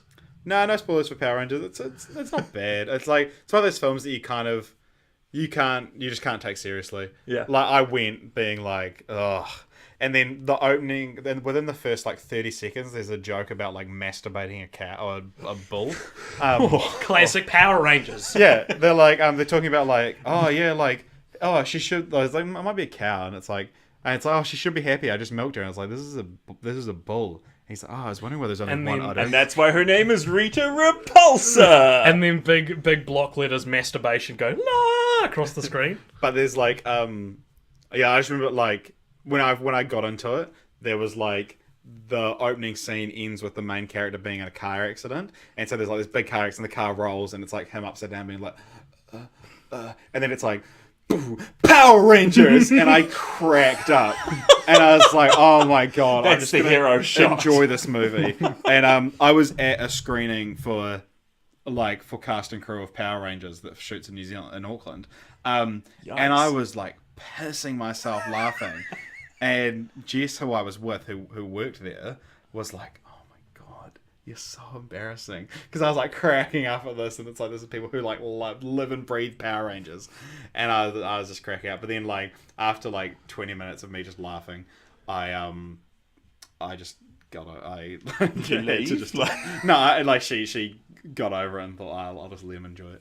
But also another real funny thing at the start of that is Bryan Cranston's in it. Yeah, as the head. Yeah, as the head, but the I actually think it might be called the Power Rangers. the might actually be the very very opening of the film. Is it's like back like a million years ago, and Is it a sequel to Breaking Bad? my Is that God, the very twist amazing. of Power Rangers? no, he's playing this like he's all in like heavy makeup, and he's like speaking some like other language, but he's like the subtitles. He's like, oh, you'll never get away with this, Rita. But he's like, Rita.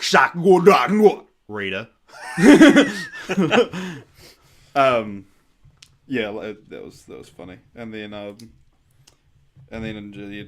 it's just stupid. But that's one of those like, oh my god, one of the characters is like it was a huge thing for him. One of the characters is a lesbian, like so progressive. But it's literally like a character. The only reference to it in the film is someone's like, oh, are you okay? Was it boy problems? And then they're like girl problems, and then she just like doesn't respond, and that's it. Confirmed. But yeah, I mean, Illuminati confirmed.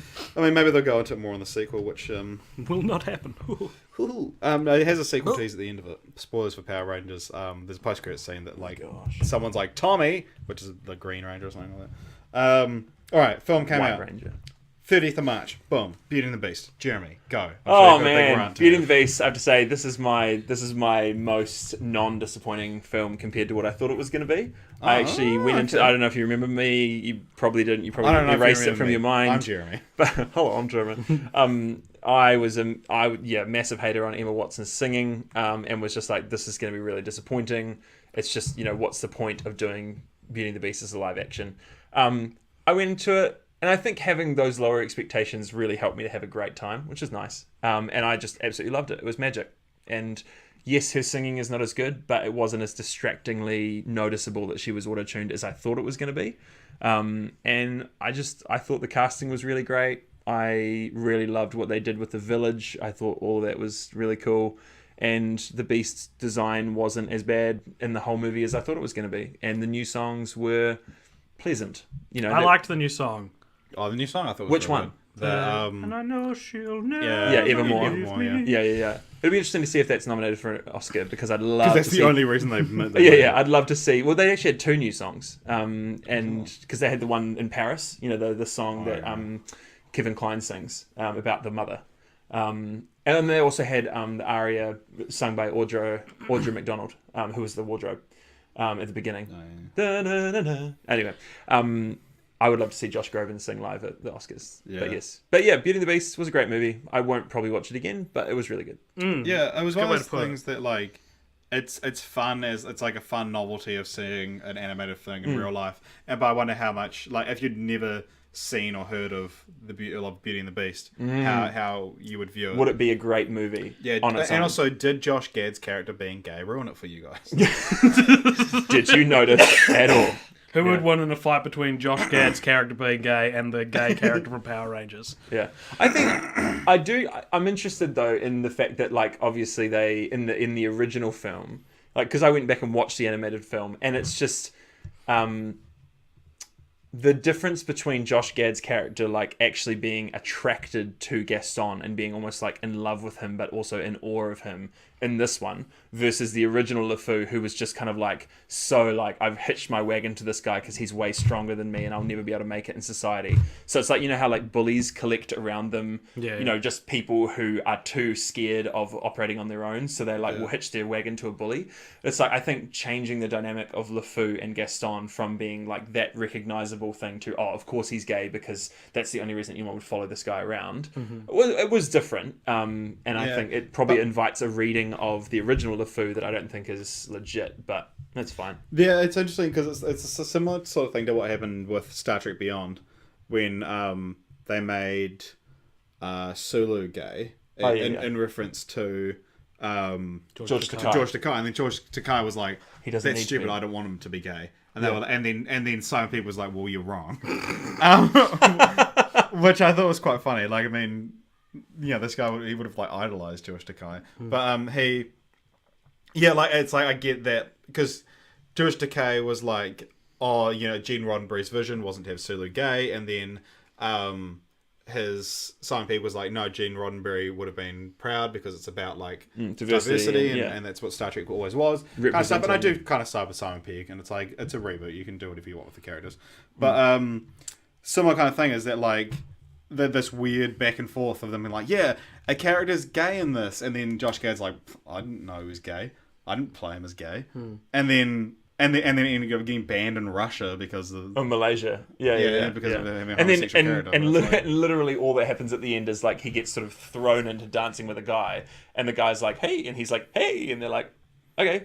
Yeah. And there you go. And I'm like, I thought it was really interesting how they obviously made a call in the last like 3 weeks in the marketing department to be like, yes, let's go big on this. And then it's like, actually, and that's the most disappointing thing I think for sort of the gay community is is that they're like, oh, we've got representation in this film, and then they go along and they're like, no. Yeah, like just last week I had this in Power Rangers, and now I've got this. I was pretty unmoved by Beauty and the Beast. Both you guys told me that you really liked it, and I went to it. That's interesting because I don't like now. I'm like, yeah, whatever. But like at the time, I probably didn't. I thought it was fine. I don't really remember the animated film too much. I haven't seen it recently. But what it was more for me was like, yeah, it's cool to see this in real life, and I'll go see Aladdin because I'm interested. I like Aladdin, but it's still like, is this the next thing? Like, Well, and this is the thing though. It's like I feel like we all have a duty to go see these movies. Yeah. And it's like I don't want to actually go see these movies because I'm like, oh well, I like the original. Now I need to see what the difference is.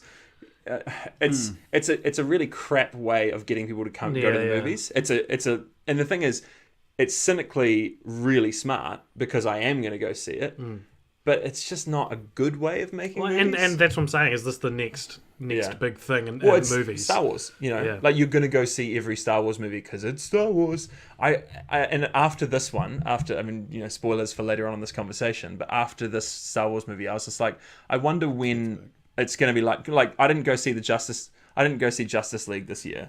I didn't, because I was just like, you know what, I just can't be bothered. And I've seen every other DC and Marvel movie, but I'm like, I wonder when the first Star Wars movie is when it's gonna be the first Star Wars movie that I just go, you know what, not for me this time. Yeah, like it's interesting, and it kind of harkens back to the conversation I was saying earlier about AJ always being sad. Is that like that I can.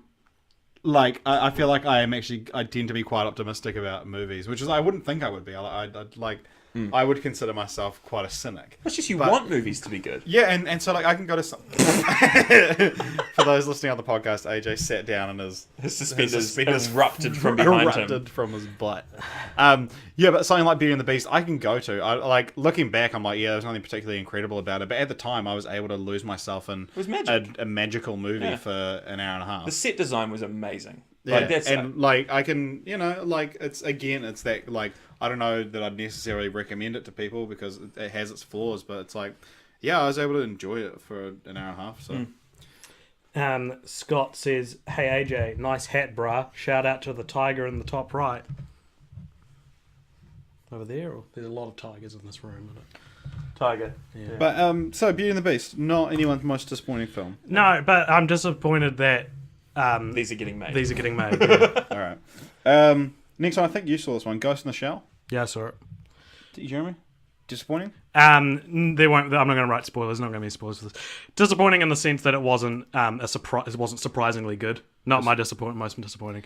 I barely remember it. The main thing I remember thinking was that it ends at what feels like is the end of the second act and needed another maybe 40 minutes to really like amp it up. Wow. I hear 40 minutes thrown around. We're talking about movies a lot. It's never that it needs 40 minutes more. It needs to be a more disciplined movie all the way through. Yeah, I've like 40 minutes is a good amount of time to like cut out of something like the other movie, which we haven't discussed yet. Yeah. But yeah, that's interesting. Okay, Ghost in the Shell, not disappointing. All right, the 30th of March. We're on the end of March. Yep. We're about a third of the way through. Lego Batman. I wasn't disappointed by it. Yeah, You see it? That's fine. Yeah, I loved it. I thought it was great. Yeah. I didn't think. I mean, it wasn't as good as the Lego Movie, but that's because the Lego Movie was as good as it was. Yeah, I think there's a funny thing with the Lego Batman movie that, like, reading reviews of it, everyone's like, oh, it doesn't, like, the second half isn't very good. But it's like, your complaint is that the first half hour is so good that the rest of the movie just doesn't live up to it. Yeah. That movie starts so strong. This is often the case, though, with really creative attempts at doing superhero or like movies that are like kids' movies, is that there's sort of room in the beginning to explore characters, and you're like, oh, this is really funny, they get to do all these cool jokes, but then at a certain point, every superhero movie needs to become about defeating the bad guy, and it's like whenever these movies like slip into the push to the end of like, hey, we now need to turn around and just focus on the battle, then you're like, oh gosh, this is just turning into every other superhero movie. But if it didn't do that, it wouldn't be a superhero movie. Yeah. So that's why I'm not disappointed. It wasn't, and the thing is with the Lego movie is that it wasn't really about defeating the superhero. It was actually about figuring out what this world is. Yeah. You know, it's like, what is this world? What is it about and why? And so it didn't need to, but because it's a Batman movie, it had to switch into the battle. Yeah, but then I really like what they did. Spoilers for the Lego Batman movie is that it didn't become. It ended being a Lego movie more than a Batman movie. Yeah. And like bringing in all the other properties, I think was a great idea. Yeah. I didn't like how they got rid of all bad at the end, though. Like all the bad guys were like, Yeah, "Oh, we'll yeah, it's a join in little as bit well." cheesy, But yeah. but that's playing with just, Lego. and also exactly. Yeah, and exactly. this is also I'm a 30, in my 30s. I'm not a child, and kids would love that, and I did not. So yeah, and again, that's that thing of like, I just have to be like, yeah, this is a kids movie. yeah, Smurfs: The Lost Village, April 6th. nope. Most disappointing of the year, probably. Do you want me to write that down for you? No, I'll remember it. All right, Fate of the Furious, April 12th. Ha! Did you, Yes! Are we going to talk about this? I flipping love this movie, man. Did you see it? Yeah. Okay. Yeah. We All want right. to talk about it? Yeah. I just honestly, and I said this in our most anticipated films podcast, but the Furious franchise is just this weird thing where I just don't care how ridiculous it is. In fact, the fact that it's so ridiculous, and the more ridiculous it gets, the more enjoyable it is, and I just love it. I just can't get enough of it. And like when they Because had, by all accounts, this one was pretty bad. it was terrible, but it was. But like also- even for people that like them. Right, yeah, I just loved it. I mean, honestly, Jason Statham, and the really cool thing about it, the thing that I like going into it with an understanding of the drama that's going around with the in the cast, Yeah. makes it almost more enjoyable Oh my gosh. because you see like it is because basically right at the beginning of the movie, the movie begins with this little short film about Vin Diesel's character in Cuba, right? And it's like establishing Vin Diesel as like the man who like does the street race in like this clapped out old V-dub against this souped up hot rod just so that he can like defeat the like bad guy of Cuba and like help the struggling underdog. And like he gets this little short film which you can tell that he insisted on having for his character so that he could technically be the main character in the movie, because the rest of the movie is essentially how The Rock is just the man. Because what they do is that then Vin Diesel becomes essentially the bad guy, right, with Charlize Theron, and he's gone basically, and the rest of the team is left without Vin Diesel. The rest of his family. Yeah, I can't believe Sorry, he the betrayed rest his of- family. Yeah. The rest of the family. And family. he betrayed his family. He betrayed his family for his family. But the thing is that obviously he was really the writers were aware of the fact that they could not have Vin Diesel and The Rock in the same scene. Like literally, they are not together in the same scene ever in that movie. And like they do all their communication over like radios. There's one scene where they're supposed to be like within a few meters of each other, but like The Rock is in a truck, and Vin Diesel is at the back of the truck, and they're yelling at each other, and that's all. And then at the very end, when they have this celebratory like family meal, they're ostensibly on the same rooftop, like having a meal together, but like Vin Diesel is over at the ledge, and The Rock is talking to someone else, and you're like, this is amazing that they've managed to make this whole movie with the two of them in it, never once really talking to each other at all, and it's just I That's love an it. interesting perspective I've never heard. Yeah. Hey, Dylan Rutland says, one sentence summary for each of you. Go. I don't know if he's talking about the movies we're talking about, or Our like lives. us as a person. Hi, I'm AJ. Hey, Dylan. I like Dylan's movies. Dylan's a friend of mine. Oh, there you go. Do you want to clarify, Dylan, like what you want a summary of? Just the year? Yeah. What do you want? The year, yeah. Cowdy, also referring to Vin Diesel and The Rock, says, are they too big to fit on camera together? That's a good one. Well, that's the thing. Vin Diesel isn't. Like, Vin No. Diesel is actually still human-sized, whereas The Rock seems to grow. The Rock is like a another, dog. like, I was- 4 inches all around his I diameter. was listening to a every review year. on Triple X, going back to Triple X for a second, and Spoilers? no, they were saying like Triple X in that movie, Xander Cage in that movie, is treated like he's a hot guy. And they're like, is Vin Diesel attractive? Like, does he have that? Is he the guy who makes women like stutter when they speak to him? Oh, man. The other really interesting, Cage. about Fate of the Furious is that the thing about Fate of the Furious is that now there's going to be this Rock and Jason Statham spin-off, Yeah. which, to be honest, is going to be so good. And like Vin Diesel and Tyrese Gibson and stuff like that are just like, no, you can't my ruin gosh. the family. Vin Diesel's been professional about it. Yeah, Tyrese Gibson should be fired from those 100%. movies. Yeah. What does he think he's doing? Little background for Okay, so He's on Tyrese Gibson feels that by The Rock agreeing to being in a spin-off film and Jason Statham agreeing to be in a spin-off film, they are pushing back the release date of the next Fast and Furious movie. Well, he was like, if you agree to do this spin-off, it's going to push back. We've announced this release date. Fast and Furious fans, like, get excited for these films. You're ruining the fans' experience if you do it and all this stuff. Yeah. Yeah, and so basically he released this massive tweet tirade that's like the thoughts of a madman. Like it's just and this- all it is, and it's just so transparently jealousy. Yeah, like, he's yeah, just yeah. jealous that he's not because part The Rock of the really came cool in stuff. later on, and Tyrese has been since the Yeah, first yeah. one, and he's like, if you do this spin-off, I'm not going to be in them anymore. How deluded do you have to be to think you're more bankable Seriously, than Dwayne cutting Johnson? off your nose to spite your face. Eh? Yeah. Like it's just He should be fired from the series, and I'm surprised he doesn't have a agent who was like, what the hell are you doing? Do any of Yeah. us think that he is not immediately replaceable with Chris Tucker? I don't Like, know you even could know re- who Tyrese You Gibson could is. replace Tyrese Gibson Oh, in racist. 2. You could replace him with like Ryan Gosling. Like yeah. you could Now replace it's him not with racist because we're whitewashing the character. But like, you can replace Tyrese Gibson's character. All he does is just go like, I don't want to do that. Like that's all he does Yeah, in that whereas, movie. The Rock's just I don't see how you can think that you can. Take I on know The about Rock. Tyrese Gibson because of this, Yeah, yeah. not Yeah. because he's a But famous but person. so The Rock did get officially attached to the spin-off, and it delayed the release of the next Fast and Furious movie. Tyrese is furious, Yeah. but he's not fast. No, because he's delayed. All right. All right. Next one that came out, well, I think would appear on a lot of people's most disappointing lists of the year, but not mine. Guardians of the Galaxy Volume 2. Yeah, that's my most disappointing film of the year. Hold on, just let me write it down. How many L's does Galaxy have? One. Yeah. Oh, this is not going to fit on the screen. It's not. It's you go, spoiler Jimmy. alert. It didn't fit on the screen. All right. So, your Guardians of the Galaxy Volume 2. All right. Why was it most disappointing for you? I just like the problem was there was nothing new added to what was offered in the first Guardians of the Galaxy. I don't feel like, and there were some new things added. None of them were as strong as anything that was in the first one. 5 post-credit scenes. That's one of the problems. It's just like more of the cool stuff from the first one will make the second one better. I thought Kurt Russell's character was unbelievable.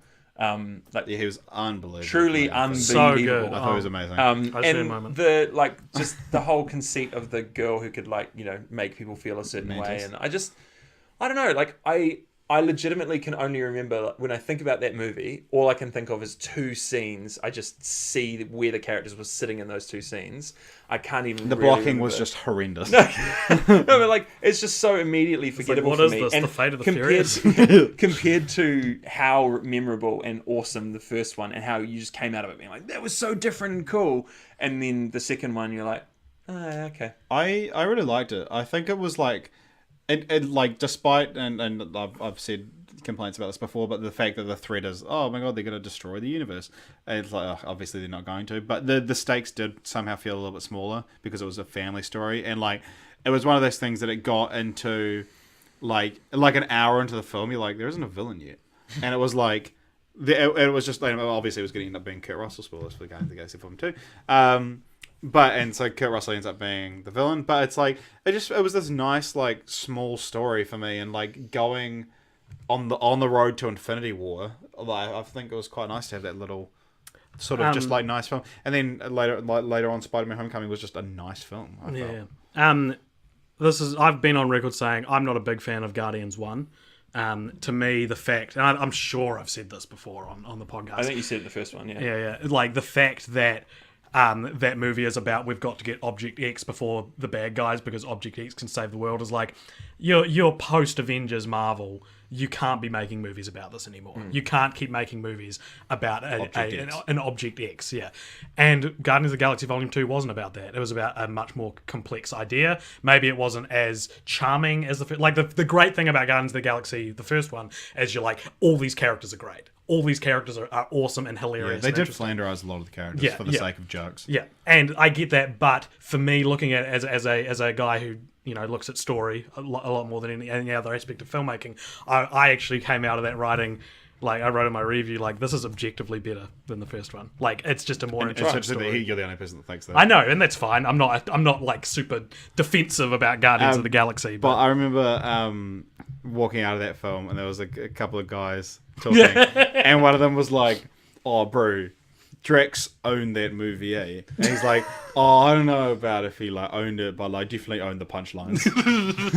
Wow. I was like, I did enjoy is this how Drax, normies actually. talk about films? Normies. Yeah, Drax, I think, was one of those like they just kind of ruined the character to the sake of making him the funny one, and It kind of did. I can't really remember, but I think it kind of did that thing of not like the worst offender of is Age of Ultron is that like just make every character the funny one. Like in Age of Ultron, every character is the quippy one. Yeah, which is it's some problem with Justice League, as we'll discuss, which was also directed in part. Well, I'll by- just throw out all my notes because we're not we're just jumping straight to Justice League. Yeah, it's Guardians of the Galaxy Volume 2, surprisingly pretty good for me.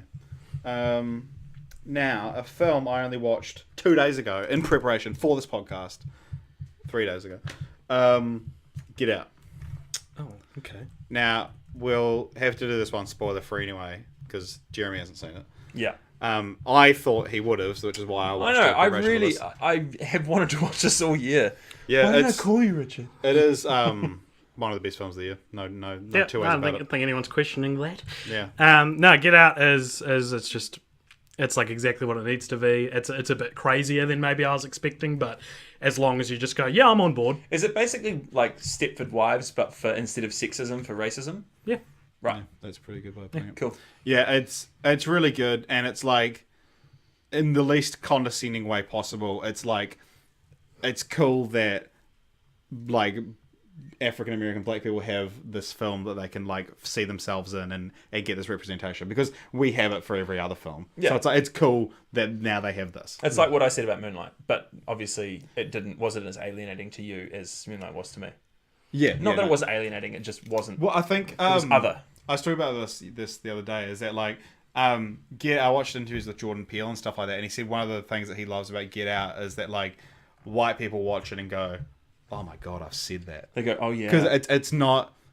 Yeah, it's an interesting take on racism because There's a scene at the party where at like a party at this house where everyone's talking to Chris, who's the main character, he's a black guy whose girlfriend is white, and he's at the white people party, and they're basically like it does a montage of all the conversations, like all the small talk he's having with all these old white people, and it always ends up being about golf or how they actually really like certain black artists and like yeah, and like is the sex better? yeah, Like, yeah. So yeah. All right. But this is a podcast about disappointing films. So let's move past that. Alien Covenant. You guys saw it? This was actually one of my most disappointing of the year. Right down. We're Yeah. going to talk about it? Yeah, sure. Did you guys see it? No. So I really loved Prometheus, and I think I see this. I was like the only How do you one spell of the Covenant? Covenant. A-N-T? A&T, yeah. Okay. I think Prometheus. I recognize its flaws.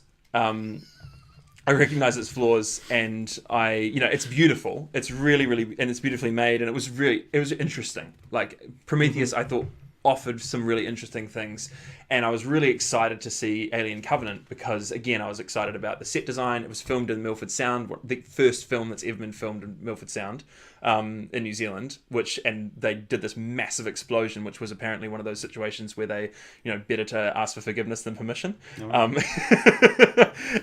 so it was, again, stunningly beautiful. But they set up a whole bunch of really interesting stuff at the end of Prometheus, which I was like, and then at the end of Prometheus, David was like, we're going to go and find out what the engineers were doing when they were sent out this whole thing, blah, blah, blah, blah. And then they just undercut. And because I went into Covenant being like, they're going to tell us all these things, we're going to find out all this stuff. And then it was just like, no, forget about that. David just destroys all of them. And Do you think there was an eradication of like, oh man, people hated Prometheus. We want to take the best elements of it and do our own. I mean, and the thing is, the whole idea was that because these were prequel films, they instead of exploring more of the engineer backstory, they were like, let's just get straight to how the aliens from Alien were made, because essentially, like, it turns out that David, the android, ends up basically genetically engineering the aliens from Alien as the perfect killing machine. Like, he goes through this.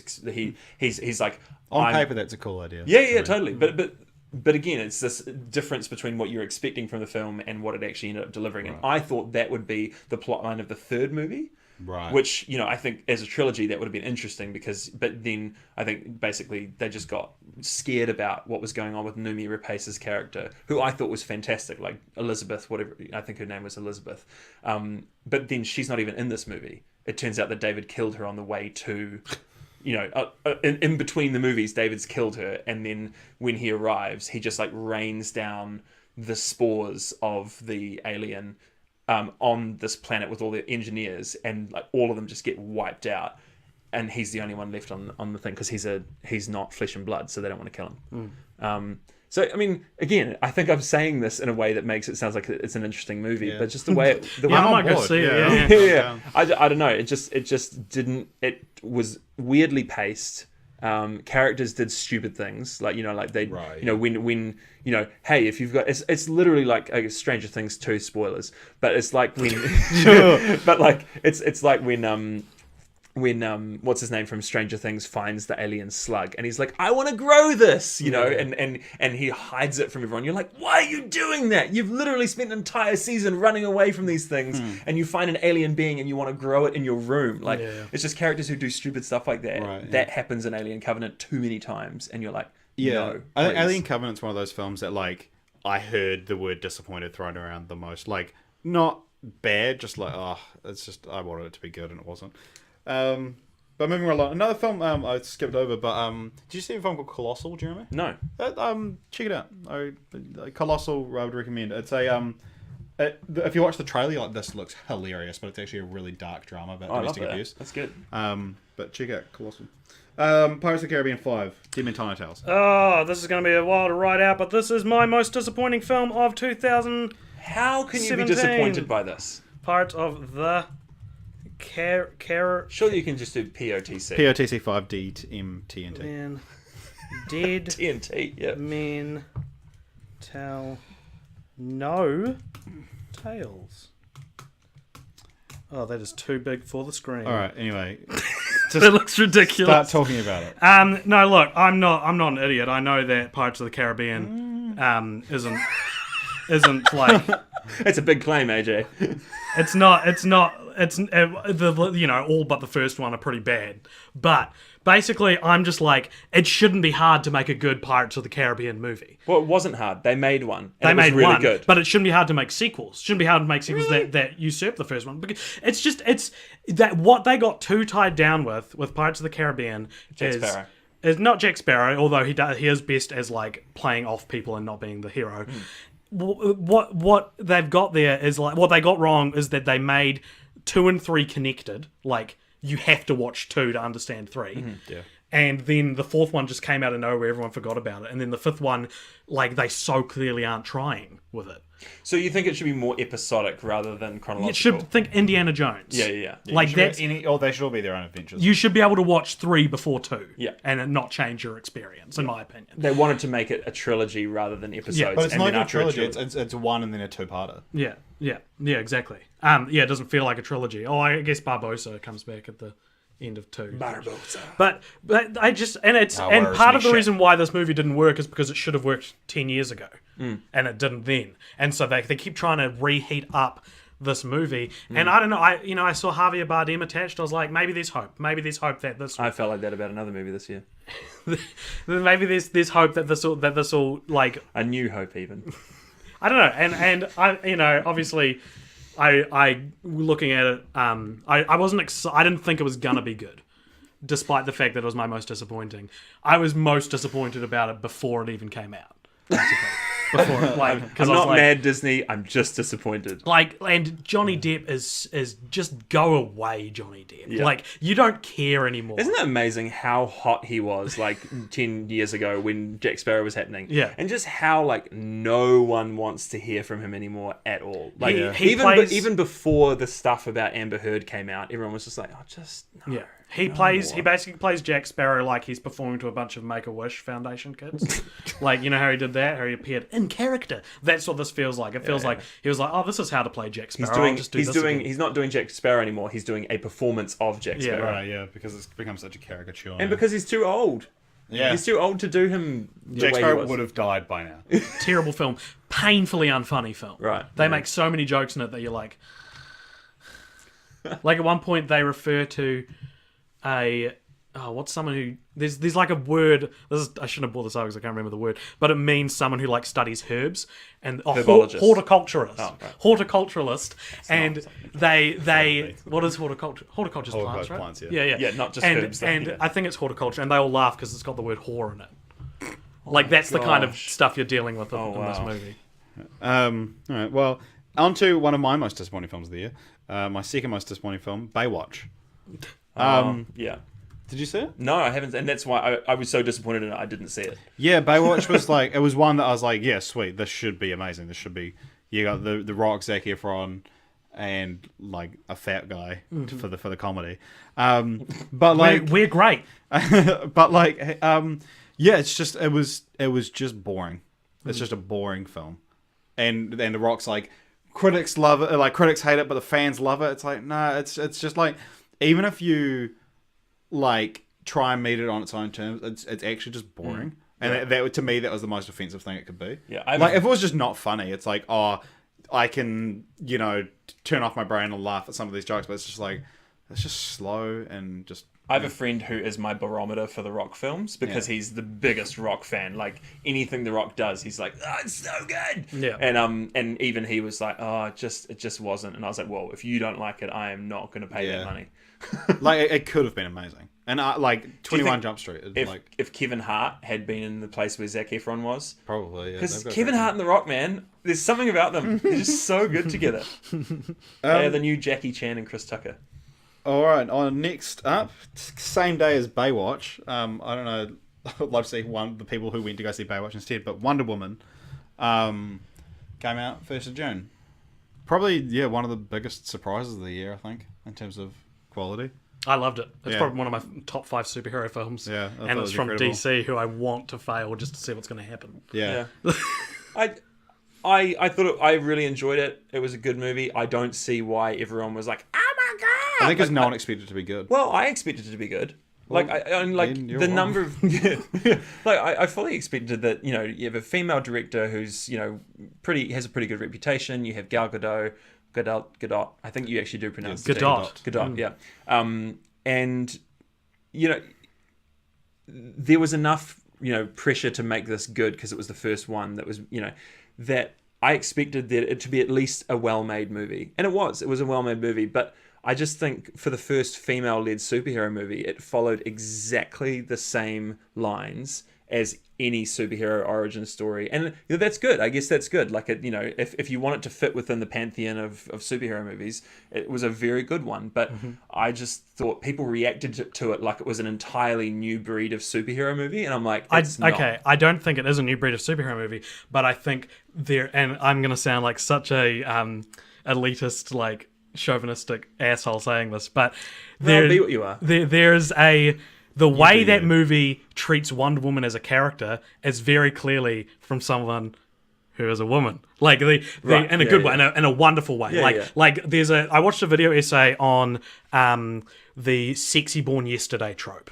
Like Lilu from The Fifth Element. She was born yesterday, but she's still like this sexualized love interest, even though she's a baby, you know? And Wonder Woman could have easily, like, she finds Chris Pine, they go to the real world. She's wide-eyed and innocent. But there's that scene, there's that awesome scene on the boat where he's like, somehow they get talking about sex. No, she's like, oh, why don't you come sleep with me? And he's like, oh, no, I don't sleep with you. Like, she's like, why not? And he's like, and it's this awkward, like, back and forth, but when she's like, I know what sex is. Yeah, great, good. Like, don't make this character completely she's oblivious. world wise, and she doesn't need help. Yes. to defend herself against people who might take advantage She's not of an it. idiot, and that informs the actual love story that does take place, which is actually, in my opinion, one of the best love stories we've seen in a superhero film. I mean, that is absolutely true. Yeah, and like the it like even just all the like the funny stuff, like when she first sees him naked in the pool, she's like, "Oh, are you a like average human male?" And he's like, "Oh, above average." But it's like, imagine like Chris Pine being your like reference for the entire human race. You'd be so disappointed. Like you go mainland, you're like, "Oh, okay." What I did like about it, and this is where I just go like, "Oh, it wasn't all that," and then I'm like, "Yes, all these things were great." But what I did like about it was that it wasn't this it wasn't a false form of female empowerment. She goes into English society and she does actually, she's in Edwardian, I think, England. She does actually have to change her clothes to be not shocking in that society.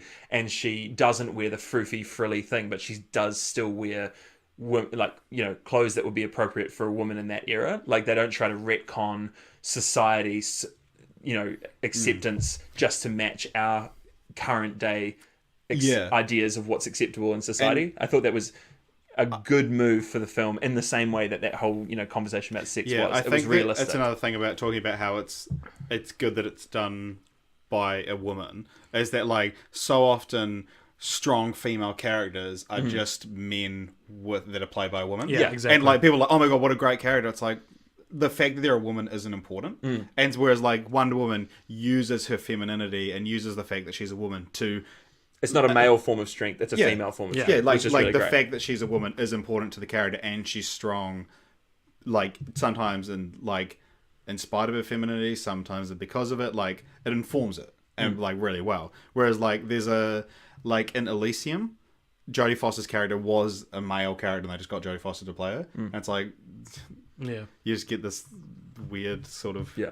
character. Yeah, so like to me, a strong female character should use the fact that they're a woman. And I think it was really interesting that we had such a perfect parallel of what happens when you get women directing films about women and men, is the direct comparison between the costumes of the women on the island. What's the island? The name of the island? Themyscira. Themyscira. Yeah. The women of Themyscira in Themyscira, their costumes in Wonder Woman versus their costumes in Justice Yeah. League. And their costumes in Wonder They Woman should were have talked still- about that. were Like, still beautiful. Like the costumes Yeah. were really beautiful, but they were practical. They actually looked like armor and all this sort of stuff. And the costumes in Justice League looked similar. Like they had similar designs, but they were literally like a bra and like bikini bottoms with a skirt. And you're like, oh, that's what happens when men try to create badass woman warriors versus when a woman creates a badass woman warrior. And I actually find that one more compelling. Like I really do.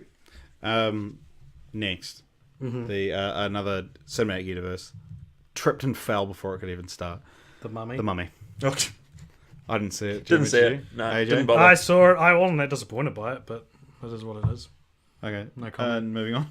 Then I guess I thought it would be one of your most disappointing of the year. No, You hated it though, didn't you? no, Oh, okay. it's fine. Cars 3. I thought it was really good. Yeah, it's fine. I mean, it's probably best Cars movie, maybe. Yeah, it's like it's this weird thing where it does the same thing that like Winter Soldier does, is that it presumes you like the first one more. Like the Winter Soldier is all about like, oh my god, remember like how tight Bucky and Cap were, and you're like, which one's Bucky again? But like Cars 3 does smartly and ignores Cars 2. Yeah. Like, it would have been cool if they should have just called it like Cars and then a subtitle. So it's like you can have Cars and then Cars subtitle rather than Cars 1, Cars 2, Cars 3. But like Cars 3 is all about how much Lightning McQueen looked up to Doc Hudson. Right. And because he's just in the second one, he just died when they made Paul Newman just died when they made the second one. And they were like, we'll just ignore him. And then this one's all about him dealing with the loss of his mentor. And it presumes that you loved the first card and got invested in that. And it's like it is a good movie for it. It's essentially Rocky 4. But yeah, I thought it was really good. It's a real good short before it as well. Good short from Little Lou. Next film was Transformers 5: The Last Night. I feel like we've talked enough Yeah. on this. Jeremy, you haven't seen it. I haven't seen any since the second one. No, the third one. Yeah, I will not see For another AJ and I's Transformers movie. opinion, just go check out Yeah. our Transformers podcast. We watched that one and discussed it at length for about an hour. I wasn't disappointed, but it's not very good. I saw the trailer, the weird feminist trailer that they made about like the little girl. Did you see this one? The post-apocalyptic Yeah, where they're like, following I the fight little like girl. a girl, don't you? And I was just like, this is weird. It's like it's like I expect there to be a product advertised at the end of it, like you know, Yeah, like, yeah, I always this thought it was product as well. empowers me, and I'm just like, why It's is this Transformers 5. happening? That character, worst part of the film. She is this like, this is gonna sound real weird, but this really like sexualized 12-year-old. Like every shot of her is like of her chest or her butt, gosh, like no, running no more. and covered I don't- in sweat, and she's in it for like the first 15 minutes, and she disappears until the last 10 minutes. It's a horrendous movie. Despicable Me 3, none of us saw, did we? No. All right, we'll skip right past that one. Spider-Man Homecoming. That was one of your most anticipated of the year, AJ. Yep. Jeremy, you like I it? really loved it. Yeah, I thought it Yeah. was really good. It's the Marvel has their villain problem that a lot of people complain about. Have you got spoilers up now? Yeah. Whereas I thought Michael Keaton, the Vulture is kind of a generic Marvel villain, but Michael Keaton as his girlfriend's dad Totally. is the best Marvel villain. And this is and the thing that I loved about this was it got back to the heart of what makes a good comic book thing, is that where the villains and the heroes exist in the same place. They exist in the same neighborhood. There's a personal relationship, and the duality of your civilian life and your superhero life intermingling with the civilian and villain life of the villain. Yeah, and also it's cool because since the first, well, not really at all in the Marvel universe yet, is that like his alter ego is important. The fact, and like, which is such a thing of superhero movies, is that they have alter egos, but there hasn't really mattered for any of them until, which is why when they said, "Oh, we're doing Civil War," everyone was like, because Civil War is all of the, in the comics is all about registering your identities with the government, but it's like none of them have secret identities. Yeah. Well, because you have the Tony Stark problem, where like he's a really famous superhero who's just living large, and he said he's Iron Man at the end of the first film. yeah, and everyone, and so all the superheroes kind of just take their lead from that because that was so successful as a Marvel film. Yeah, and like Thor's a Norse god. Captain Rogers is like, it's known who he is. The whole point of his life is to be a superhero. Yeah, right? Bruce Banner, I guess. But then he kind of went off the We map. don't know his internal life because he hasn't really had, like, Mark Ruffalo's version of him hasn't had his own movies, so we only really know the version of him that intersects with other superheroes. Yeah, it showed Spider-Man in a way we haven't seen on film before, and it showed the MCU through eyes we haven't seen before. Yeah, I think the scene of Michael Keaton dropping Peter Parker at the dance, and you can see like even the traffic lights reflection on his face changes as he works it out, is like one of the best scenes of this year, I reckon. It's just so amazing tension, and more tension than anything that happened in the second Avengers movie. Like, hell yeah. I was just like, this is what happens when you get characters that we actually care about. Yeah. Personally. And because Michael Keaton's incredible, like Yeah. that, and like we should have all seen it coming. But when he goes to pick up his date and Michael Keaton opens the door, it was that was a twist. I That's actually right. gasped. yeah. I And it was like, gasped. oh my god! And it was like, and because it's Michael Keaton, you're like, yes. And I love that they use the race like thing to throw you Yeah, off. sure, you yeah, know, yeah. like because Yeah. she's actually an African American, well, obviously mixed. Yeah. You know, between mother and father, and so you just, because your mind just doesn't go there. Like, well, at least my mind doesn't. you Yeah. know. Yeah. It was Jeremy's great. a racist mind. Yeah, clearly. But yeah, no, like that was All our amazing. listeners And then, with mixed race parents are like, I worked it out. yeah, Jeremy. No, it's not Jeremy. That whole scene when he's like in the kitchen and Michael Keaton's like there holding the knife, and it's just like everything from when he opens the door to when he gets to the dance was incredible. Some of the best stuff that MCU has done. Okay, so Another one not that- very disappointing though. No, No, that's just all right. So we'll move on then. War for the Planet of the Apes. Did you see that, Jeremy? Nope. Yeah, Neither did I I. love those films, but I haven't seen any of them in the cinema. Neither. By all accounts, it's really good. I There haven't was even. something else that came out at the same time as that, and I had to make a Dunkirk. call. Oh, Dunkirk. yeah, there you go. Yeah, it's Dunkirk. Yeah. Dunkirk. We're talking about Dunkirk. Yeah. now. One of my favorite films of the year. Yeah. Incredible, absolutely incredible. If Interstellar is, it's like the Are you baiting me? it's like Christopher Nolan went into like that, you know, the one of the season 3 episodes of Rick and Morty, which is probably one of my most disappointing television things of the year, but we might go into that in a different podcast. There's an episode of Rick and Morty where it like splits all their negative traits into one and all their positive traits into the other. It's like Christopher Nolan did that. One of them made Interstellar, the other one made Dunkirk. Yeah, it's totally. like, and Interstellar is everything that makes me roll my eyes about Christopher Nolan. And I like both of And them. Dunkirk is everything that I'm like, yes, this is why I like Christopher Nolan. Yeah. Like, yeah.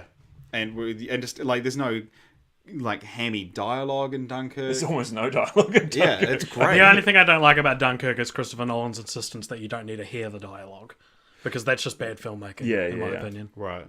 Yeah. So, Yeah. What like what? like Tom Hardy, you can't really understand Yeah. and things like There that. were a few things about Dunkirk which I was just like, it's unusually sloppy from Christopher Nolan, like the timeline, not the timeline, but I like loved the timeline thing. yeah, the timeline thing was great, yeah. but no, at the very end with the Spitfire, like having no fuel, but having enough ability to like go out and then loop around and shoot down the planes. Yeah. Like it's like that, no, and then him for some reason going miles away to land.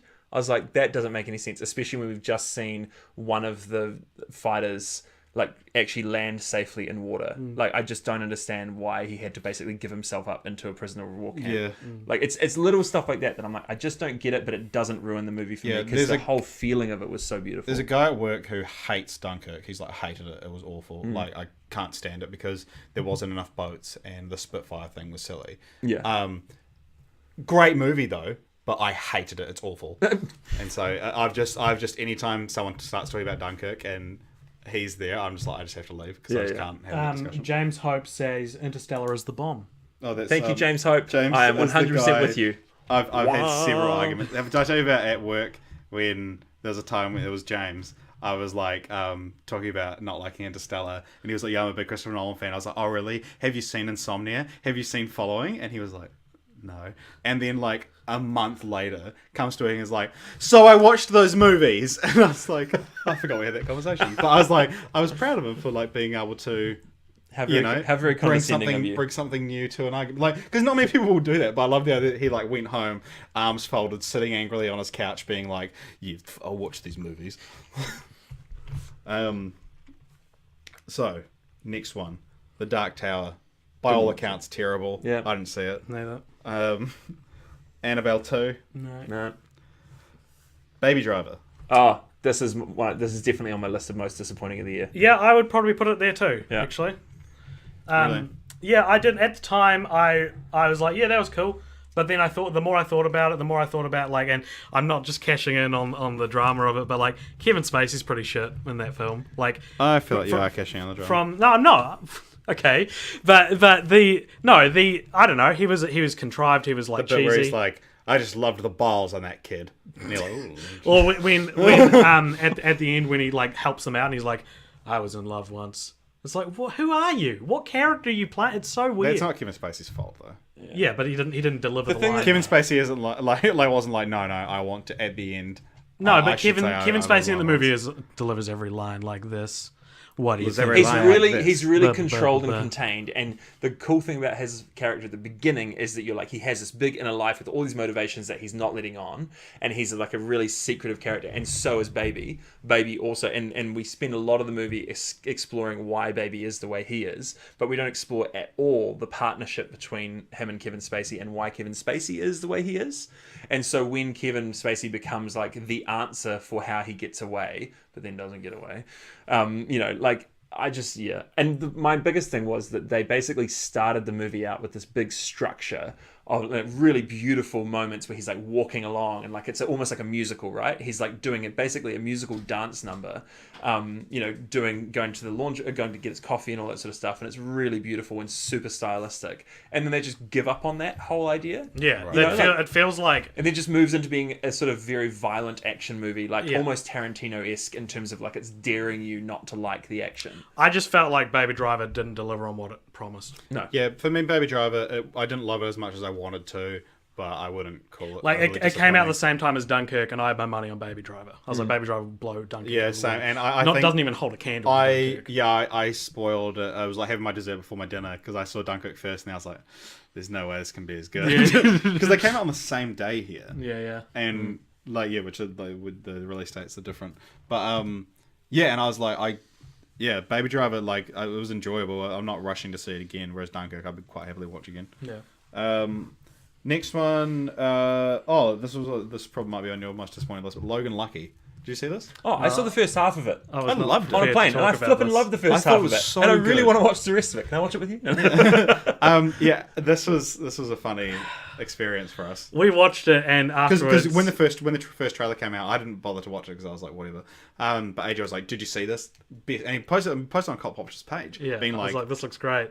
Same thing with La La Land. Like, I just really thought I'd be into it, and then honestly, I think I maybe was having a bad day or something when I watched Logan Lucky because it just felt like nothing was connecting. Like all the really? there'd be like an answer to a question I didn't have, Right. Or there would be something would be left ambiguous, Yeah. but to me it was just like, what do you mean? It was just one of those movies where everyone was having fun, and I Yeah. actually just really enjoyed having fun Yeah, with so them. for me, like AJ's complaints are just like a lack of knowledge of just the go, language yeah, of heist films. Yeah, you just go like, yeah, but that's not what it's about. Yeah, well, like for I me, just, yeah, no, I agree. like- I don't watch enough heist films to because be he's on like board with it. at the end when everything ends yeah. up okay, it's like no, but we weren't told this. Like the main character didn't tell us he was doing this. It's like yeah, because it's a heist movie and that's how they work. And that's what I loved about it was that again, it's that post-Trump thing where it's just like take the elites out of it, take Ocean's 11, but remove the fact that they've all got access to huge amounts of money and they can basically do anything they want to do, Yeah. and basically get a whole bunch of people who are desperate, down on their luck, and really need this to go off because otherwise he's literally going to lose his family or whatever. Yeah. And then you kind of raise the personal stakes, and I like that. Mm-hmm. Yeah. Yeah. I loved it, and I remember like it was like off the table to talk about it for a while because it was like AJ actually just felt so bad that he didn't like it. I felt horrible. I felt sad. empty. Like, yeah. Yeah. Well, I mean, you always feel sad. We're going to take a little break. Yes, we haven't discussed this, but I'm going to Okay. pause the stream for a second. All right. We'll be back. They just mute the audio or something. Yeah.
Turning image off.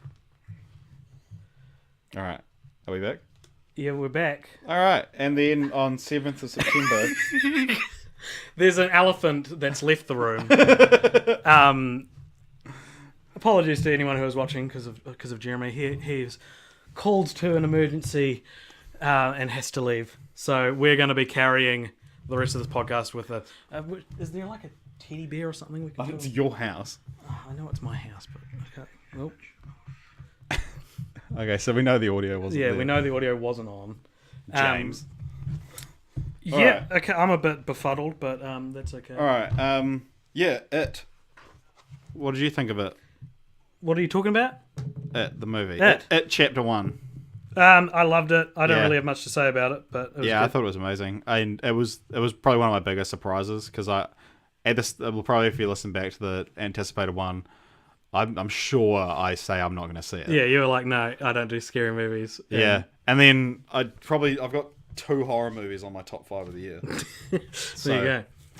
Yeah, it was amazing. Yep. Brilliant. Can't wait for the second one. Yeah, man. It was good. I liked that. It wasn't even that scary, to be honest. Like it was. Yeah, it a lot was of people more- say it's the scariest movie they've ever seen, but nah. It was. I don't know if this is disappointment, but it wasn't what I expected it to be. But I still really liked it. Yeah, I really liked it. I made a last minute decision to go see it. Actually, just a week before that, we had my most disappointing film of the year, Death Note on Netflix. Oh, okay. Do we want to talk about this? I don't know how much there is to say about it because you're not invested. No, I'm invested. Yeah, I watched it with you. I thought it was terrible. You're just like, you couldn't even finish it. Yeah, because yeah. I love Death Note, the anime. I think it's incredible. I'm not a fan of anime, and it's like one of the best TV shows I've ever seen. Yeah. And this is another like film that I was really optimistic for. Up until like people are like, oh, it's going to be a bad adaptation because Yeah. it's and Adam Wingard, who directed it, who's like quite a good horror director, said it's not an adaptation, it's an interpretation. So he read the manga, watched the anime, and thought, this is what I can do of an American student finding a Death Note. Yeah. And I was like, cool, yeah, like that's the way to do it. Don't try and bog yourself down hitting the same story beats because it's such a dense story and it's such a good story. And then people are like, oh, apparently it's a real bad adaptation, all this stuff, and it's like, just get over it. And then watch the movie, and not only is it a terrible adaptation, but it's an awful movie. It felt Last Airbender bad. Yeah, it is. It's like I haven't seen Last Airbender, but I'm sure this is worse. Like this, yeah. I've seen both. Well, I finished one of them. Yeah. But no, I just thought it felt so rushed. From what little I know of the anime, like I was like, how are we here already? Like it just sped through. It's so. And I bad. guess that's what happens when And you try and there's- adapt a TV series into a feature length. like the interpretation element. It's like one of the coolest things about the original is that the main character, Light, is really smart and he's really attractive as well. It's like it's part of his character is he's like this attractive, intelligent student who's secretly like a psychopath. Yeah. Whereas in this one he's like this downtrodden, fucking pug-faced, loser. Yeah. And then he gets this Death Note and he's like a school shooter kind of thing. Yeah. And so it's not about like cleansing the world of evil. It's about, oh, this guy picked on me, so I'm going to decapitate him. And then this girl who's never spoken to him goes, he's like in love with her. And he's like, oh, check out, I got this Death Note, it actually works. Whereas like Light would never do that. And that's not even like a, I want to get away from like talking about the gatekeeper of Death Note. Yeah. But like the fact that it's just like that's a stupid character. Like the decision of the filmmaker to make this your main character is just dumb. Like originally when the American rights were first, Zac Efron was attached. Yeah. And it's like he should be. I don't know that he could play. I mean, like Well, he's playing Ted Bundy. But in the movie like see coming how out. he goes playing this intelligent, calculating character because he's just made a name for himself playing frat boys. But yeah, Death Note, and it's one of those things that will never get a good American Death Note movie now. Yeah. Because they've wasted their one opportunity. They're making a sequel, and also the fact that like Willem Dafoe as Ryuk is like some of the best casting of all time, but it's just wasted on this horrendous movie. Yeah. We got some comments that I'll read out. James says Chappie is the movie that still disappoints me. Okay. Kieran says It is his top of 2017. James says it's got to be Dunkirk. And What did Kieran say to that? Kieran said it was just brilliant, scary, but still had a brilliant story. They're just talking to each other. No, well, no. He said, "Do you see the original TV series?" He could be talking to us. Oh, did I? No, I haven't seen the original TV series of either it No. or Death Note. Yeah, I haven't seen the original. Kieran says the anime is legit brilliant, and James says Mother. Has anyone seen Mother? Heard it was a bit meh. So Actually, Mother is the next film we're talking about. hey, all right, let's talk about Mother. Mother is Mother. Oh, how do it's like a lowercase Lowercase m. M and an exclamation mark. Mother was disappointing in a way, then like amazing in a way, and it was like, man, I do not know. I was like, we talked about this earlier. Was that on pod? Yeah, and I was like, I don't want to see this. Like, I don't care about it. It doesn't look interesting to me. I got dragged to it basically. Yeah. And then was like, wow, that's the most like visceral, most interesting experience that I've had watching this movie for in a long time. So I don't know. I thought it was good. I mean, I don't know if we need to really go into spoilers, but it was good. I liked it. So, yeah, I have no interest in seeing it, knowing the like spoiler of it. Yeah. I had no interest beforehand, and now I've got the same amount of interest. Emoji Movie, neither of us saw, but I wanted it to be. I was so hoping this would be good, just to shut everyone up, but apparently it wasn't. No. So, but then I feel like this is what we're kind of like film criticism has gotten to, and it's kind of dumb. Is that like people wrote their Emoji Movie reviews before the film came out. Yeah. They thought of this hilarious hyperbole about how it's like sticking cactuses in your eyes and like, oh, I'm going to hold into this one for the Emoji Movie. And it's like, so these critics just get like a film review of a bad movie is now just paragraphs of like hilarious similes and hyperboles. And it started with like Roger Ebert's review of European Gigolo. Apparently, that's like the quintessential bad review. Yeah. And now everyone just thinks that they can do that, and it's like, it's these films. They're just movies. Who cares? Yeah. Same thing. Then like with Daddy's Home 2, I talked about on that podcast a little bit. I think I did. About like people are just hating on this movie because they decided to beforehand, but it's like, yeah, it's not. It's not like below a 5. No. In terms of movies. No, I agree. I agree with you. Yeah. So, But that being said, by all accounts, I'm sure Emoji Movie was actually terrible. I didn't see this one. I don't think you did either. But Captain Underpants. No, I didn't see it. Apparently, it's pretty good. Yeah. I say I was a fan of the books, but I don't know that I even was. I just like they were there. Yeah. Flatliners. Didn't see it. Didn't see it. Apparently, it was terrible.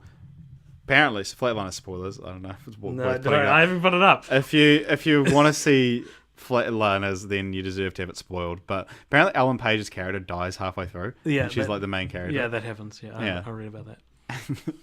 But then, like the whole film was about them dying and bringing themselves back.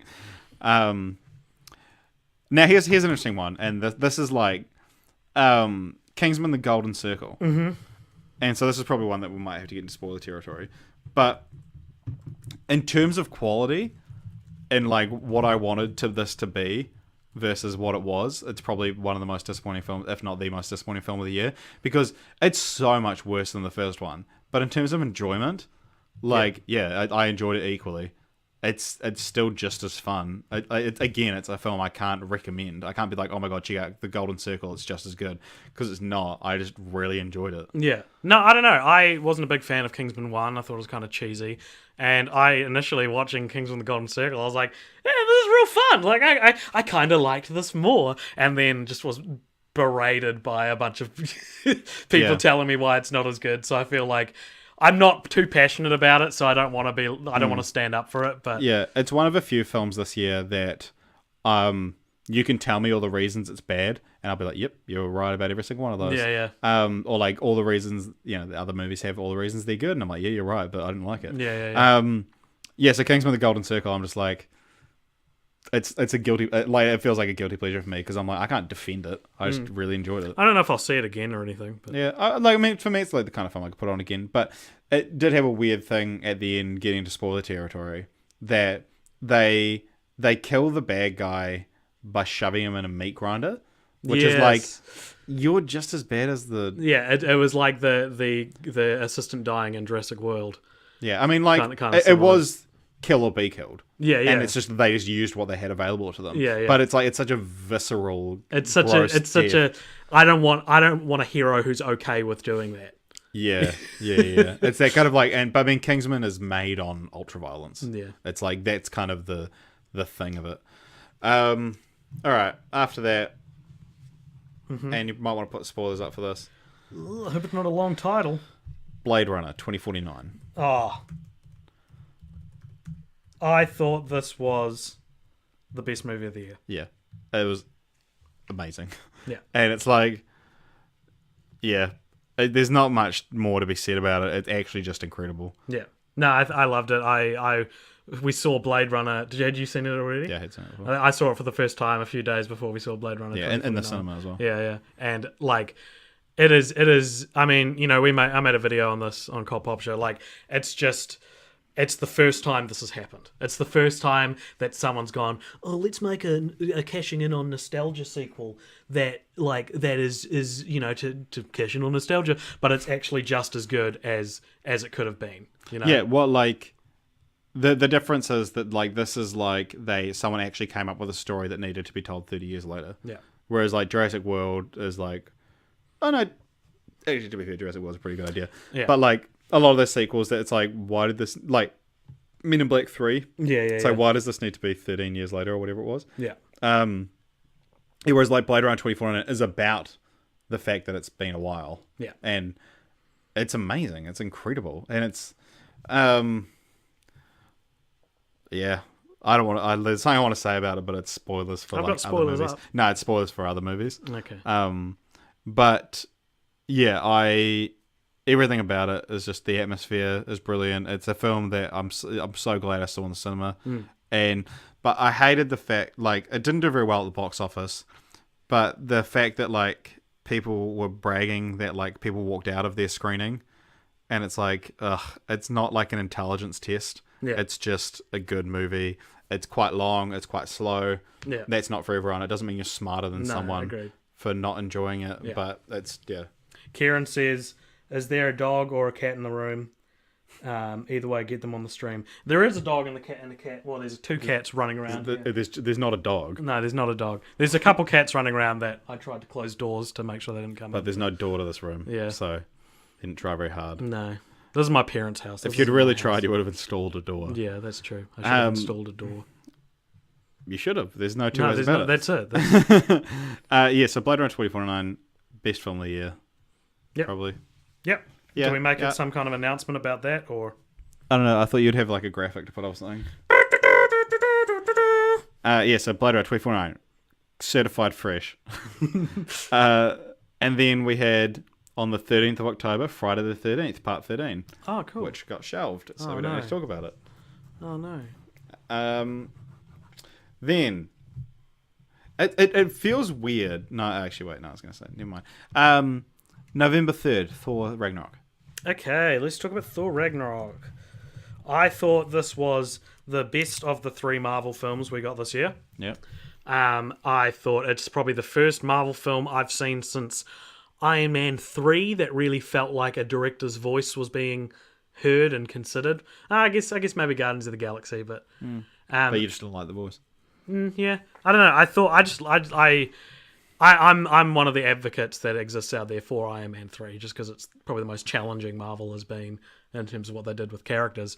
But Thor Ragnarok, man, that was I loved it. It was so fun to see like the worst Avenger, you know, critically the worst Avenger, now have one of the best films in the series. Like, Yeah. they did everything. Taika Waititi did everything right with that character by making him like, you know, kind of more quippy and funny than anything else. Yeah. And, I don't know. I'm of two minds about it. Yeah. I don't know. The Tiger train's kind of leaving the station for me a little bit. oh, really? Like, I love him and I love a lot of his work, but there's sometimes where I'm just like, I wish you'd just take something a little bit more seriously.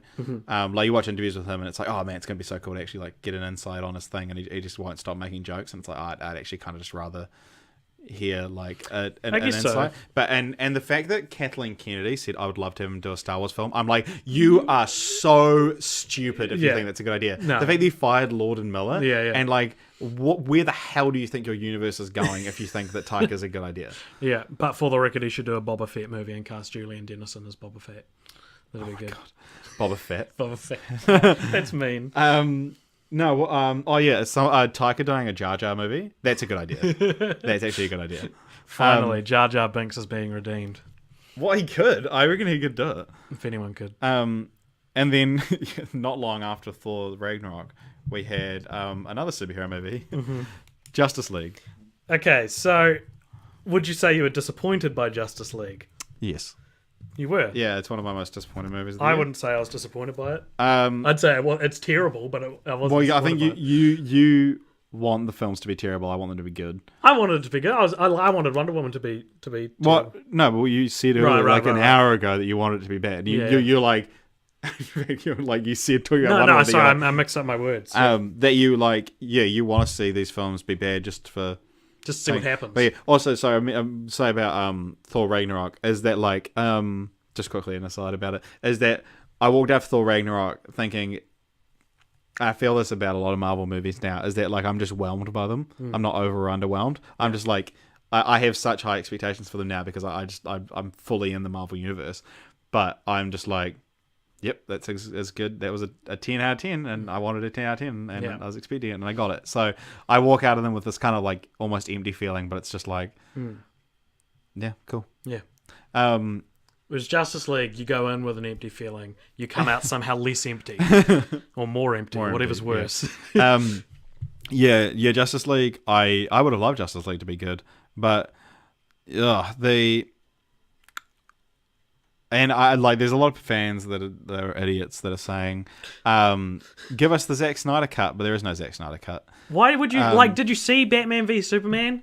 Like, why would you want a Zack Snyder cut? He's clearly not capable of. No, well, I mean, I said this on a podcast ages ago, but it's like, regardless of what you think of Joss Whedon or Zack Snyder, I'd rather see one of them do the entire film. Yeah, true. And so, which is why I get like, yeah, I would like a Zack Snyder cut, but I know there isn't one. Yeah. And you'd have to get Zack Snyder to come in and do his own reshoots, and and that's not going to happen. So leave it alone. Look, it was probably worse. It's probably worse than Batman v Superman. Yeah, what I've said is that Justice League, and this is what's disappointing for me, is that Justice League I'd put on par with Batman v Superman, if not for the fact that there's no cool scenes in Justice League.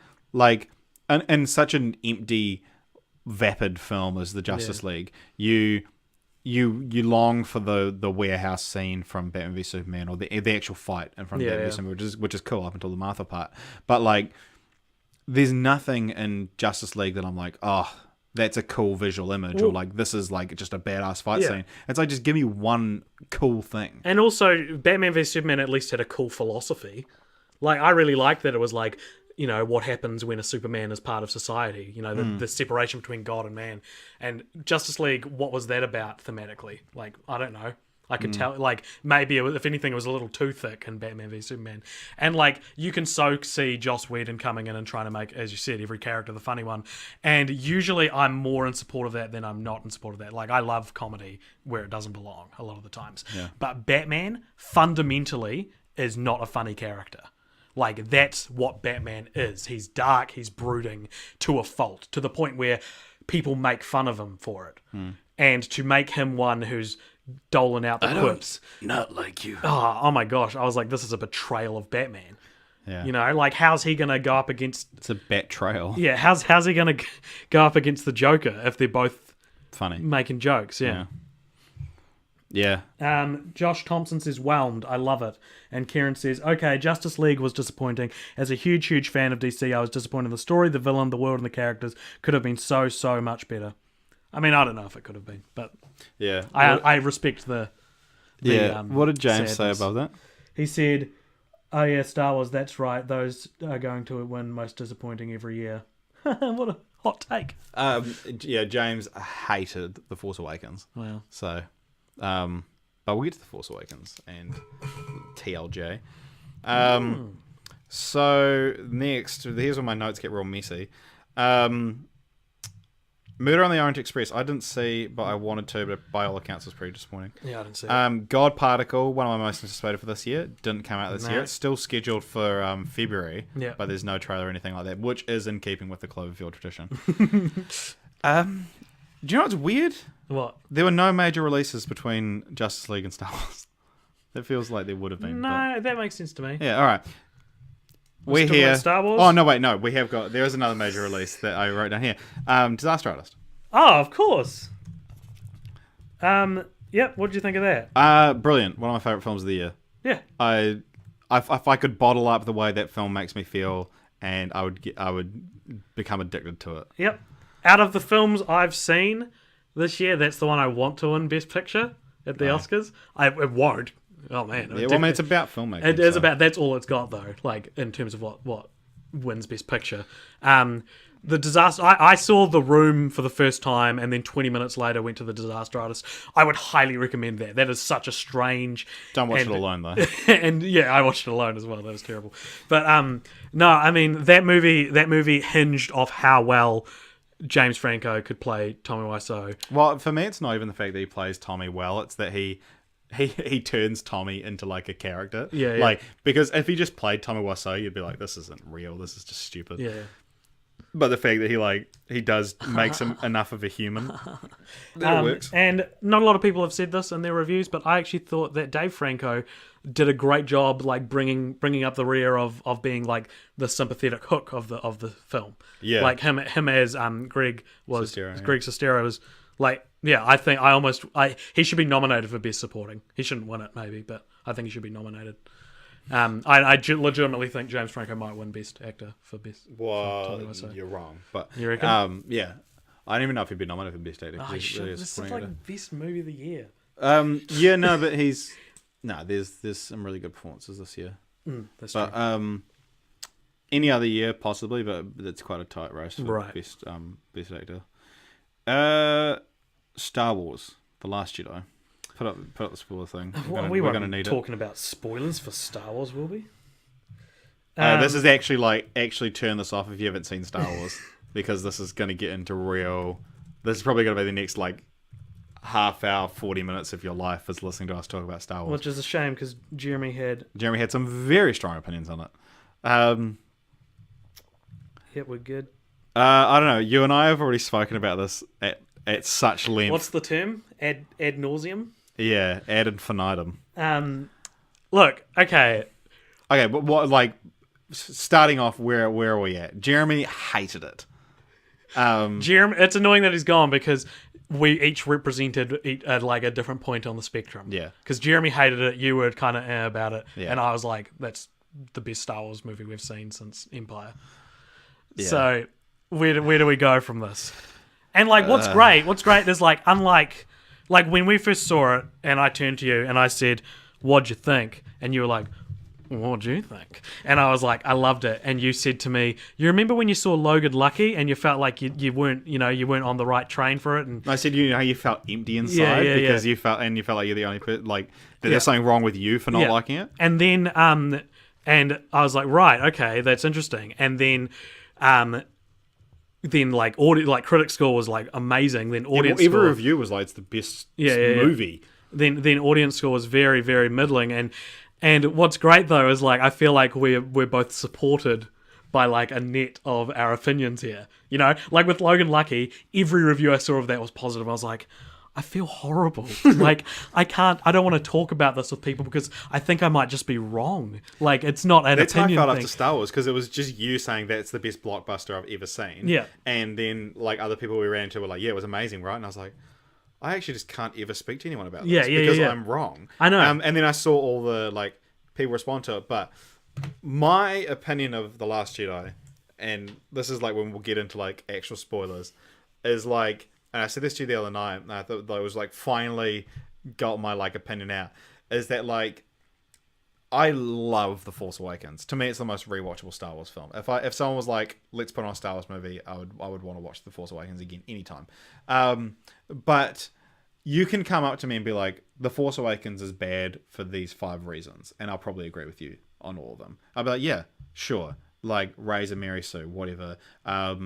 This, yeah, it's a rehash of A New Hope, whatever. But to me, it was just executed so well. It's so much fun. Whereas The Last Jedi, any complaints I have, you can explain to me why I'm wrong, and I'll be like, yeah, they just weren't executed well. So to me, The Force Awakens is bad ideas executed perfectly. The Last Jedi is great ideas executed poorly. Like, getting to spoilers now. This is like a 100% final warning for spoilers. So Stop watching. there's a scene where Carrie Fisher's character, Princess Leia, General Leia, I need to explain that, appears to have died. She's floating in the vacuum of space, and then this is 15-20 minutes into the film, and she wakes up and uses the Force to guide herself back to the spaceship. Now, you can interpret this and say, it's graceful, it's showing how powerful she is with the Force, it's giving us new things about the Force. I'm like, yep, great ideas. It just looks so silly. It's the dumbest looking thing I've ever seen. Like, it looks so stupid, and yeah, it's like if Ryan Johnson was like, AJ, my best friend, here's the script, and he's like, and so then you see Leia floating in space, and I'm like, oh my gosh, that's so heartbreaking, because she died in real life, dude, what are you doing? And then she like wakes up and you're like, what? And then she uses the Force to bring herself back to the ship. I'd be like, wow, that's awesome. Yeah. And then seeing it in practice is like, like, there are better ways to show that this happened. Just everything about that was so silly. And so the other, like, going through the film, the complaints again. So the Canto Bight, which is the casino subplot. So you have Rose and Finn, and Rose is another example of this, is that, like, I found her character horrible. I was like, nothing about her character made sense to me or was enjoyable in any way. And, you know, people say, you know, there's, like, the diversity kind of issue of, like, having an Asian main character and this, and she's down, and by all accounts, the actress seems lovely, but her character is just like that whole, oh man, I've never seen action. I've always just been working down here on the pipes, and now I'm in love with you, Finn, and let's go on this adventure together, and we're all good at flying spaceships and stuff like that. And then we get this heavy-handed environmental message, which is like, you know, it's good in some cases to give your film a message, and then having a scene of having a subplot be your characters go on this mission and fail, and it's your character's own hubris that ends, like, you know, kills a bunch of people. That's a great idea. I'm so on board with that idea, but I just didn't enjoy Canto Bight, I thought. And so I'm like, well, then I got this heavy-handed environmental message, like the whole conflict is that they parked in the wrong place, but we didn't see them park. It's just we get halfway through the scene and then we're told, oh, they parked on the beach and they shouldn't have parked there. Yeah, actually, I saw it recently. You do see them on the beach. Really? Yeah. But it's not like they parked on the beach. It's like you see the ship on the beach, then pan over. Oh, yeah. But it's not like we didn't see them be like, oh, we have to hide, let's park it here. Yeah, they don't say we have to hide, we have to park it on the beach. Yeah, so, and to have to have a decision that our characters made off screen be the source of conflict is weird. But so by the time you get back, I'm like, well, you wasted my time then, rather than being like, oh my god, that's so heartbreaking that they ruined it. And then you've got Holdo was another character I didn't enjoy, and it leads into the whole hubris thing. That's a great lesson for Poe to learn, but you just have this character. It's like it's like Ice Cube in Fist Fight. It's like you're actually just mentally deranged if this is how you think that you should act. Yeah. But yeah, no, that's a good lesson for Poe to learn, and we'll see that might see the implications of that in episode 9. But it was executed poorly. Not sure how I feel about Projection Luke. Not sure how I feel about the interpretation of Luke, and the like milk scene was real weird. But there's some really, really good stuff in it. The kamikaze lightspeed scene is one of the best visual images I've ever seen in a film, and that's the only reason I'm going again tonight. Yeah. To see the film. The decisions they made with Snoke, brilliant. The decisions they made with Rey's parents, brilliant. But everything around it just wasn't quite there for me. No, I get it. And I guess before I go into my... I'll just read out a comment. James Hope says, what does he sound like? Not like that. What's his accent? It's just Kiwi. Okay. I want to do a voice. Give me We'll do a voice. Okay. The Last Jedi is a movie as average as a movie as average as hell. As a Star Wars movie, it doesn't do anything particularly wrong, but the story is dumb as hell. Yeah, I didn't like that. It's just like the next day, and like for Star Wars movies that are like supposed to be big sweeping epics, that it's just like. And meanwhile, Yeah. Look, okay, here's my not really rebuttal because I agree with a lot of your stuff. Basically, I when I first saw it, I was so enamored with so much of the Rey, Luke, Kylo storyline, which in my opinion is probably the best storyline in any Star Wars film, or at least the most interesting we've seen in a long time. That I was like when I was watching it, when Canto Bight was happening, I was like, this looks like it's out of a prequel. That's weird. And then when they fail, I was like, okay, well that was for nothing then. That's strange. But then it would just go back to the Rey storyline, and of course that's objectively, well, you could be like, well, that's an imperfect way to make a film, and it is, and I feel the same way as you do, man. I'm just the opposite. Like, yeah, well, it's interesting because you have said to me that like this philosophy that a great film is a film with like 3 good scenes and no bad ones. Yeah. And to me, the Last Jedi has maybe 2, maybe 3 good scenes and 18 bad ones. right? I don't know what to tell you. And Like, so it's the same thing with like with Logan. Is that I like you for Logan? You're like, yeah, it had this one blemish that annoyed me, and so the film is imperfect. And I'm like, yeah, I can forgive that because of this, but. The Last Jedi, it's just like, it's so overwhelmingly either mediocre or bad that the good can't shine through. the thing about the Logan comparison, to me, X-24 and Logan is a fundamental pillar of that story. Yeah. So for me, that fundamental pillar holding up the story is rotten. To retool that story to take that out would take a lot more work. To me, I examine the things I loved about The Last Jedi, and then I examine things I don't like about it. And like, I don't know, I didn't like how Canto Bight looked. I thought, all the new characters are relatively superfluous. And the fact that Holdo probably should have just told Poe what was happening to avoid all that. And but even that's not bad writing. That's just a character flaw, right? Then I think of all the stuff I like, and it's the scene in the throne room where you find out that not only is Snoke deliciously irrelevant and so not important to the story, and you find that speech where Kylo basically is like, let the past die, you're still holding on to the past, and the passion in his voice and the anger to which he echoes my feelings about The Force Awakens being samey and being safe. And to be honest, I don't think we're going to go anywhere but down from here with Star Wars. I don't trust J.J. Abrams to deliver a film that honors the direction that... I'll get to that in a second. But basically, what I love about it are fundamental building blocks. What I don't like about it is things like Leia looked dumb in space. Alright, yeah. I get that. Yeah, I guess for me, I just I think... you... I mean, maybe... I think I saw it coming more than you did then. That I was like, yeah, I hope that Rey's parents are nobody. I hope that Snoke is just a new character and who cares. So when that happened, I was like, cool, they did what I wanted. And I wasn't blown away by it. I wasn't like, yes, this is what films are supposed to be. And so I was like, yeah, cool. And then that whole you're holding on to the past thing, yeah, that's cool. But I think you got the biggest stiffy I've ever seen you have for it. And so it's You've seen a lot of them. but they yeah, I mean, it's not, yeah, to me it's like an entire house. You built a house out of mud and you have one brick in it. If we're using the building metaphor, it's it's gonna rain and all this is gonna wash away, but you're gonna have this one really solid gold brick.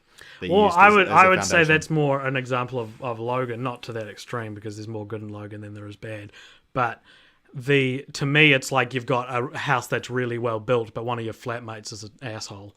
That's what it's like. That to me, it's just there's stuff I don't like in it. There's stuff that I think is stupid in it. And I mean, you go and look at the difference. It's just the difference between J.J. Abrams and Rian Johnson as a director is that J.J. Abrams, like, and across all of their individual filmographies, they have made films or episodes of TV shows or like helmed TV shows that are either real, like solid, tight. There's no air coming out of that balloon, but it's like, yep, cool.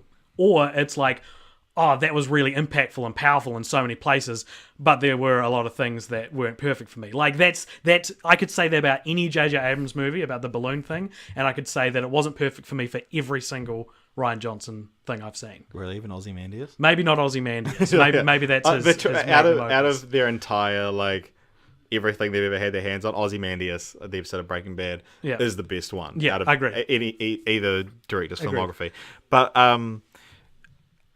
I think one of the things that gets me so like wound up about The Last Jedi as well is that I hate that it feels like my intelligence is being tested because I don't like this movie. Mm-hmm. That like every critic that seems to like this movie are saying like you just don't understand film if you didn't like the Leia thing, or like or that like you're holding on to the past. It's like, yeah, they took so many risks, you should be able to forgive all the other ones. But it's like, as a movie, a 2.5 hour movie, I should be able to sit there and enjoy most of it. It is too long. That's part of the and so problem like I hate that like all the critics seem to be like, yeah, no, well, it's too highbrow for you. But it's like, it's a 2.5 hour movie. No matter what it is, if you're spending 2.5 hours of your life doing something, for it to be enjoyable, most of it should be enjoyable. And like, I'm sorry if that means I'm just a dumb film goer who wants to go to the movie and just turn my brain off. But like, I should be able to enjoy most of my experience. I don't know if I have had that same experience, and I've read a lot of the same stuff and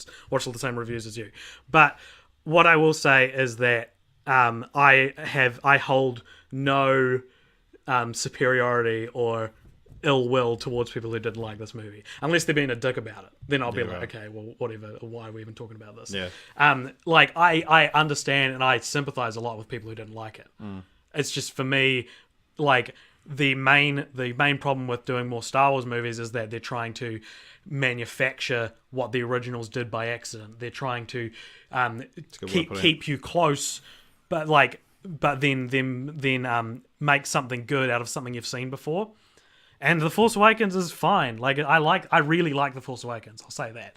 But there are no standouts to me in The Force Awakens. There's nothing about The Force Awakens that I hadn't seen in Star Wars before. There's nothing about The Force Awakens that really, I don't know. Off the top of my, I'm sure there is one. Off the top of my head, I couldn't tell you the best scene from The Force Awakens. The closest thing would be Han Solo getting killed. Yeah. But that, to me, when I watched that for the first time, my reaction when he goes, Ben, and walks out on the path, I was like, here we go. Like, this is Han Solo's death. Oh, didn't see this coming. Yeah, I mean, I thought that was amazing. And I think, The Force Awakens is a film that I'll, like, defend. I feel like I'm going to be defending to my dying day. Mm-hmm. Whereas, like, The Last Jedi, I'm just like, I'm so sick of talking about. When The Force Awakens came out, I felt the same. I was like, man, I hate having to defend this to people who are irrationally hating on it. Because it's just objectively, like, a pretty good movie. Well, I mean, it's just that's fun. That's the thing, and that's how I feel about The Force Awakens, is that, like, these people have studied Star Wars for their entire lives, and so they expect something different, and so they're like, great, I'm getting this intellectual Star Wars movie that I managed to find in the not particularly intellectual original 6 movies. And so but The Force Awakens is just that fun romp that you can go on, and people go, oh, it's just a retread of A New Hope. But it's like, yeah, do you know what film got everyone into Star Wars? A New Hope. Yeah. And so J.J. Abrams had this impossible task of making a film that, like, his primary goal was to get everyone into Star Wars, not to make a film that was going to challenge everyone and do this. And so it's like, yeah, you should just remake A New Hope, because that's the one that got everyone into Star Wars. Mm-hmm. If he just remade Empire, or, like, whatever, just, like, tried to add all these new things, then it wouldn't work. And that's why it's one of the highest grossing films of all time, is because people went back to go see it again because it's fun, and that's what it should have been. I think there's I don't know if like, before I saw The Last Jedi, I would have said, it's a real shame. It's a real shame that this is square one for the sequel trilogy. It's a real shame that the main moment that is when people say it's a rehash. It's not the Death Star stuff. That's whatever. Like, you could just change what Starkiller Base does and have it be just as detrimental, and you've fixed Yeah, a it's major just flaw the in new that. resistance. It's the plot device. Yeah. The problem with The Force Awakens for me was that it set up the Rebels and the Empire again.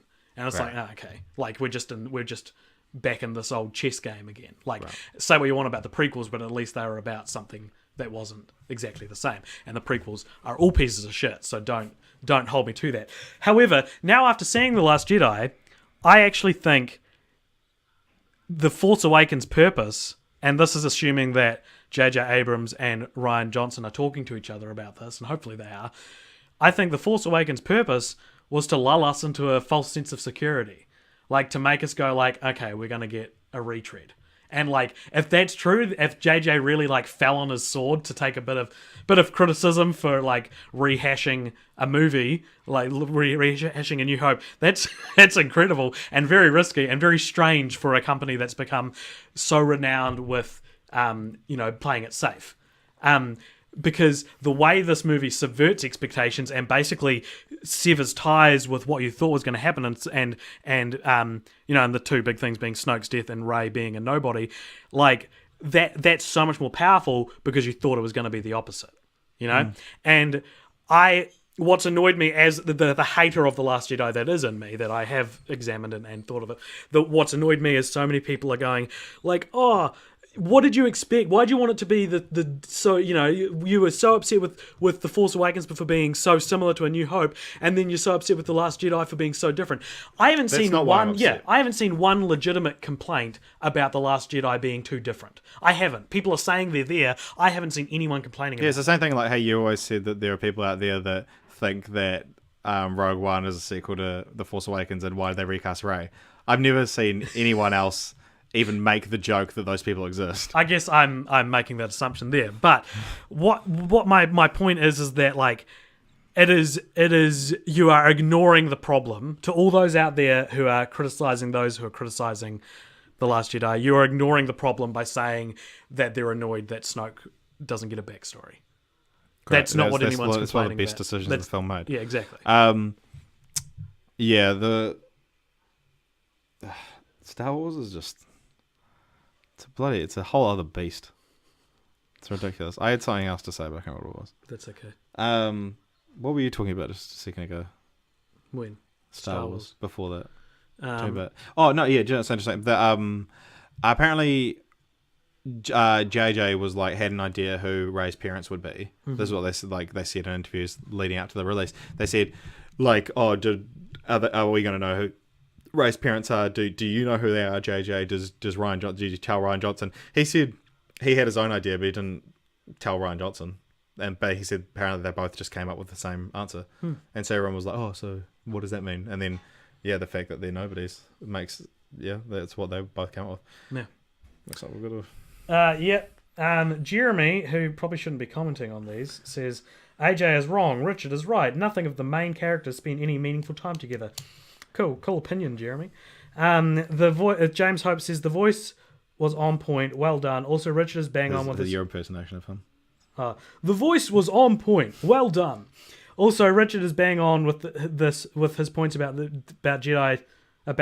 Too much bad for the good to shine through. Like Daisy Ridley's acting, Adam Driver as Kylo Ren, though, I'll give it that. That's true. Adam Driver as Kylo Ren is like one of the best characters in film at the moment. Like, imagine if Adam Driver had played Anakin. Like, obviously he would have been 15 years younger, but like Adam Kylo Driver, Ren is what Anakin should have been. Absolutely. Yeah, he's incredible. Anyway, is that all we've got to say about... That's all I've got to say about Star Wars. I know I had a lot of people who were like, what do you think of Star Wars? And I'll be like, you're going to have to watch my 3.5-hour long live stream to fully understand that. I don't know. Yeah, last year was one of those things that I just can't wait for the conversation about it to be over because I'm so sick of talking about it. Same. Because it's like... I've avoided talking about it. It's what do you think? It's not I liked it or I didn't like it. It's sit down. No, people... I've had to schedule conversations with people. Yeah. Because I'm like, I actually can't talk about this now. Yeah, I can't delve into what I liked, what I didn't like now because it's so It's not a quick answer. Yeah, it's like again, it's that thing of like, yeah, it's not a quick answer. I can't just tell you I liked it, didn't like it. It's I have to, and you can sit there and tell me why it's the best Star Wars movie or why it's the worst one, and I'll agree with most of what you have to say, but I just feel the way I felt about it. It's just the difference between how different people interpret movies. Like, not to speak for him, but Jeremy, his problems with it is very like, yeah, I can understand why your personality. Yeah, so for the dictates. record, for everyone, like Jeremy's not here, he can't speak for himself, but he had the same problems you and I did. But for him, that made him completely unable to see any of the good parts, as far as I'm aware. And like a friend of the podcast, Adam, has also had the same thing, and that's because, and I don't want to. I'm honestly not saying this as like a judgment call. This is just what I've interpreted in their personalities, is they have real logical hang-ups. They go, that wouldn't happen. This movie sucks. You know, and I don't. I'm a very emotional movie watcher. So if a movie can make me jump out of my seat and like gasp and shock, that's a plus for me. That overrides scenes I don't like. That overrides things. But like, you know, like, and so I don't want to speak for you, but would you say that's accurate? Like, for me, it's like, imagine you're going on a road trip. Yeah. And yeah, it's like this great road trip. You've planned it, and then 15 minutes into the road trip, I'm sitting in the back seat, and you're in the front seat.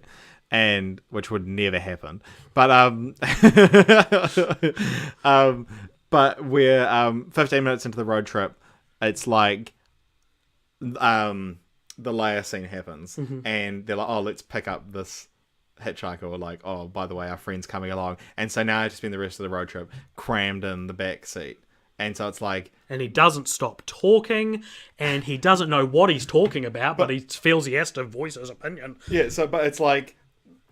real early on, this thing happened that for the rest of my ride of watching The Last Jedi, I was like, this just isn't as good. Whereas you were like, yeah, we've got someone else in the car, but he's not talking, but it doesn't affect me because I'm in the front seat. I'm in the front seat.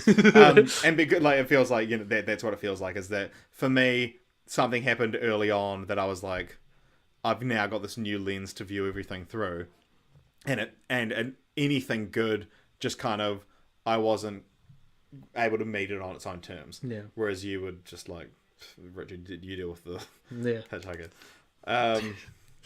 You're really making it like a personality call on that when it's like not a perfect metaphor. Yeah. Like I didn't look to you after the Leia scene and be like, it's your problem, not mine. All right, is that it on Last Jedi? Yeah, about bloody time. And so now I never have to speak about The Last Jedi. Yeah, again. just point no them one and go. ever. If you see me on the street, do not come and talk to me about The Last Jedi, because I do not care. Right, what's the next one? Next one, and probably the last one, is a little film that we saw yesterday called Coco, Pixar's latest film. So this is going to be it's kind of an anticlimax to start talking about Coco after. Okay, Coco's an interesting one because I actually don't want to spoil it because it came out yesterday, and so that doesn't seem fair. Okay. I guess no spoilers. Well, we're talking about Coco, but I'll try and avoid spoilers. To me, Coco was moving. It was beautiful. It was one of my favorite films of the year, and it's just like I was so on board with it. Visually, it's gorgeous. The story, I was so on board with. I found it a little bit predictable, but this is one of the argument for spoilers don't ruin a movie, because like scientifically they say they don't, and even though I could tell where the story was going for a lot of it, I was like, yeah, by the end of it I was floored.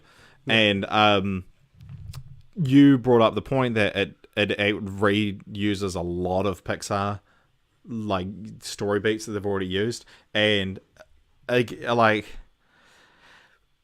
it's like, who cares? This movie is so much more about the visuals. Again, for me, it's that I don't like to be like made like I'm less intelligent because I want to just view a film and be lost in that world for an hour and a half or however long the film is. And so for Coco, yeah, like pull it back, you can see, oh, this is the bits from Monsters Inc., this bits from Up, this bits from Inside Out.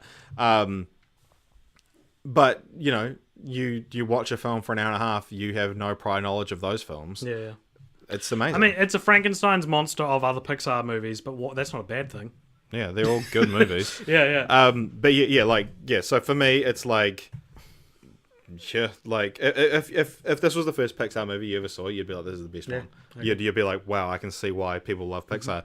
And because it's not a sequel or anything like that, you should be able to watch it as a new piece of art. Yeah. And so for me, Coco, 5 stars, made my top 5 for the year, but I put it / Coco, which is a weird pair to put together because I'm like, I did love it, and I might just be because I've seen the last 24 hours, Yeah. like loving Coco like this, but I thought it was brilliant. Yep. I mean, yeah, I don't have anything bad to say about it. Well, maybe a couple of things, but nothing serious. Like, Yeah. I don't. It's not my favorite Pixar movie. It's not my least The favorite. biggest problems you had with it, it's.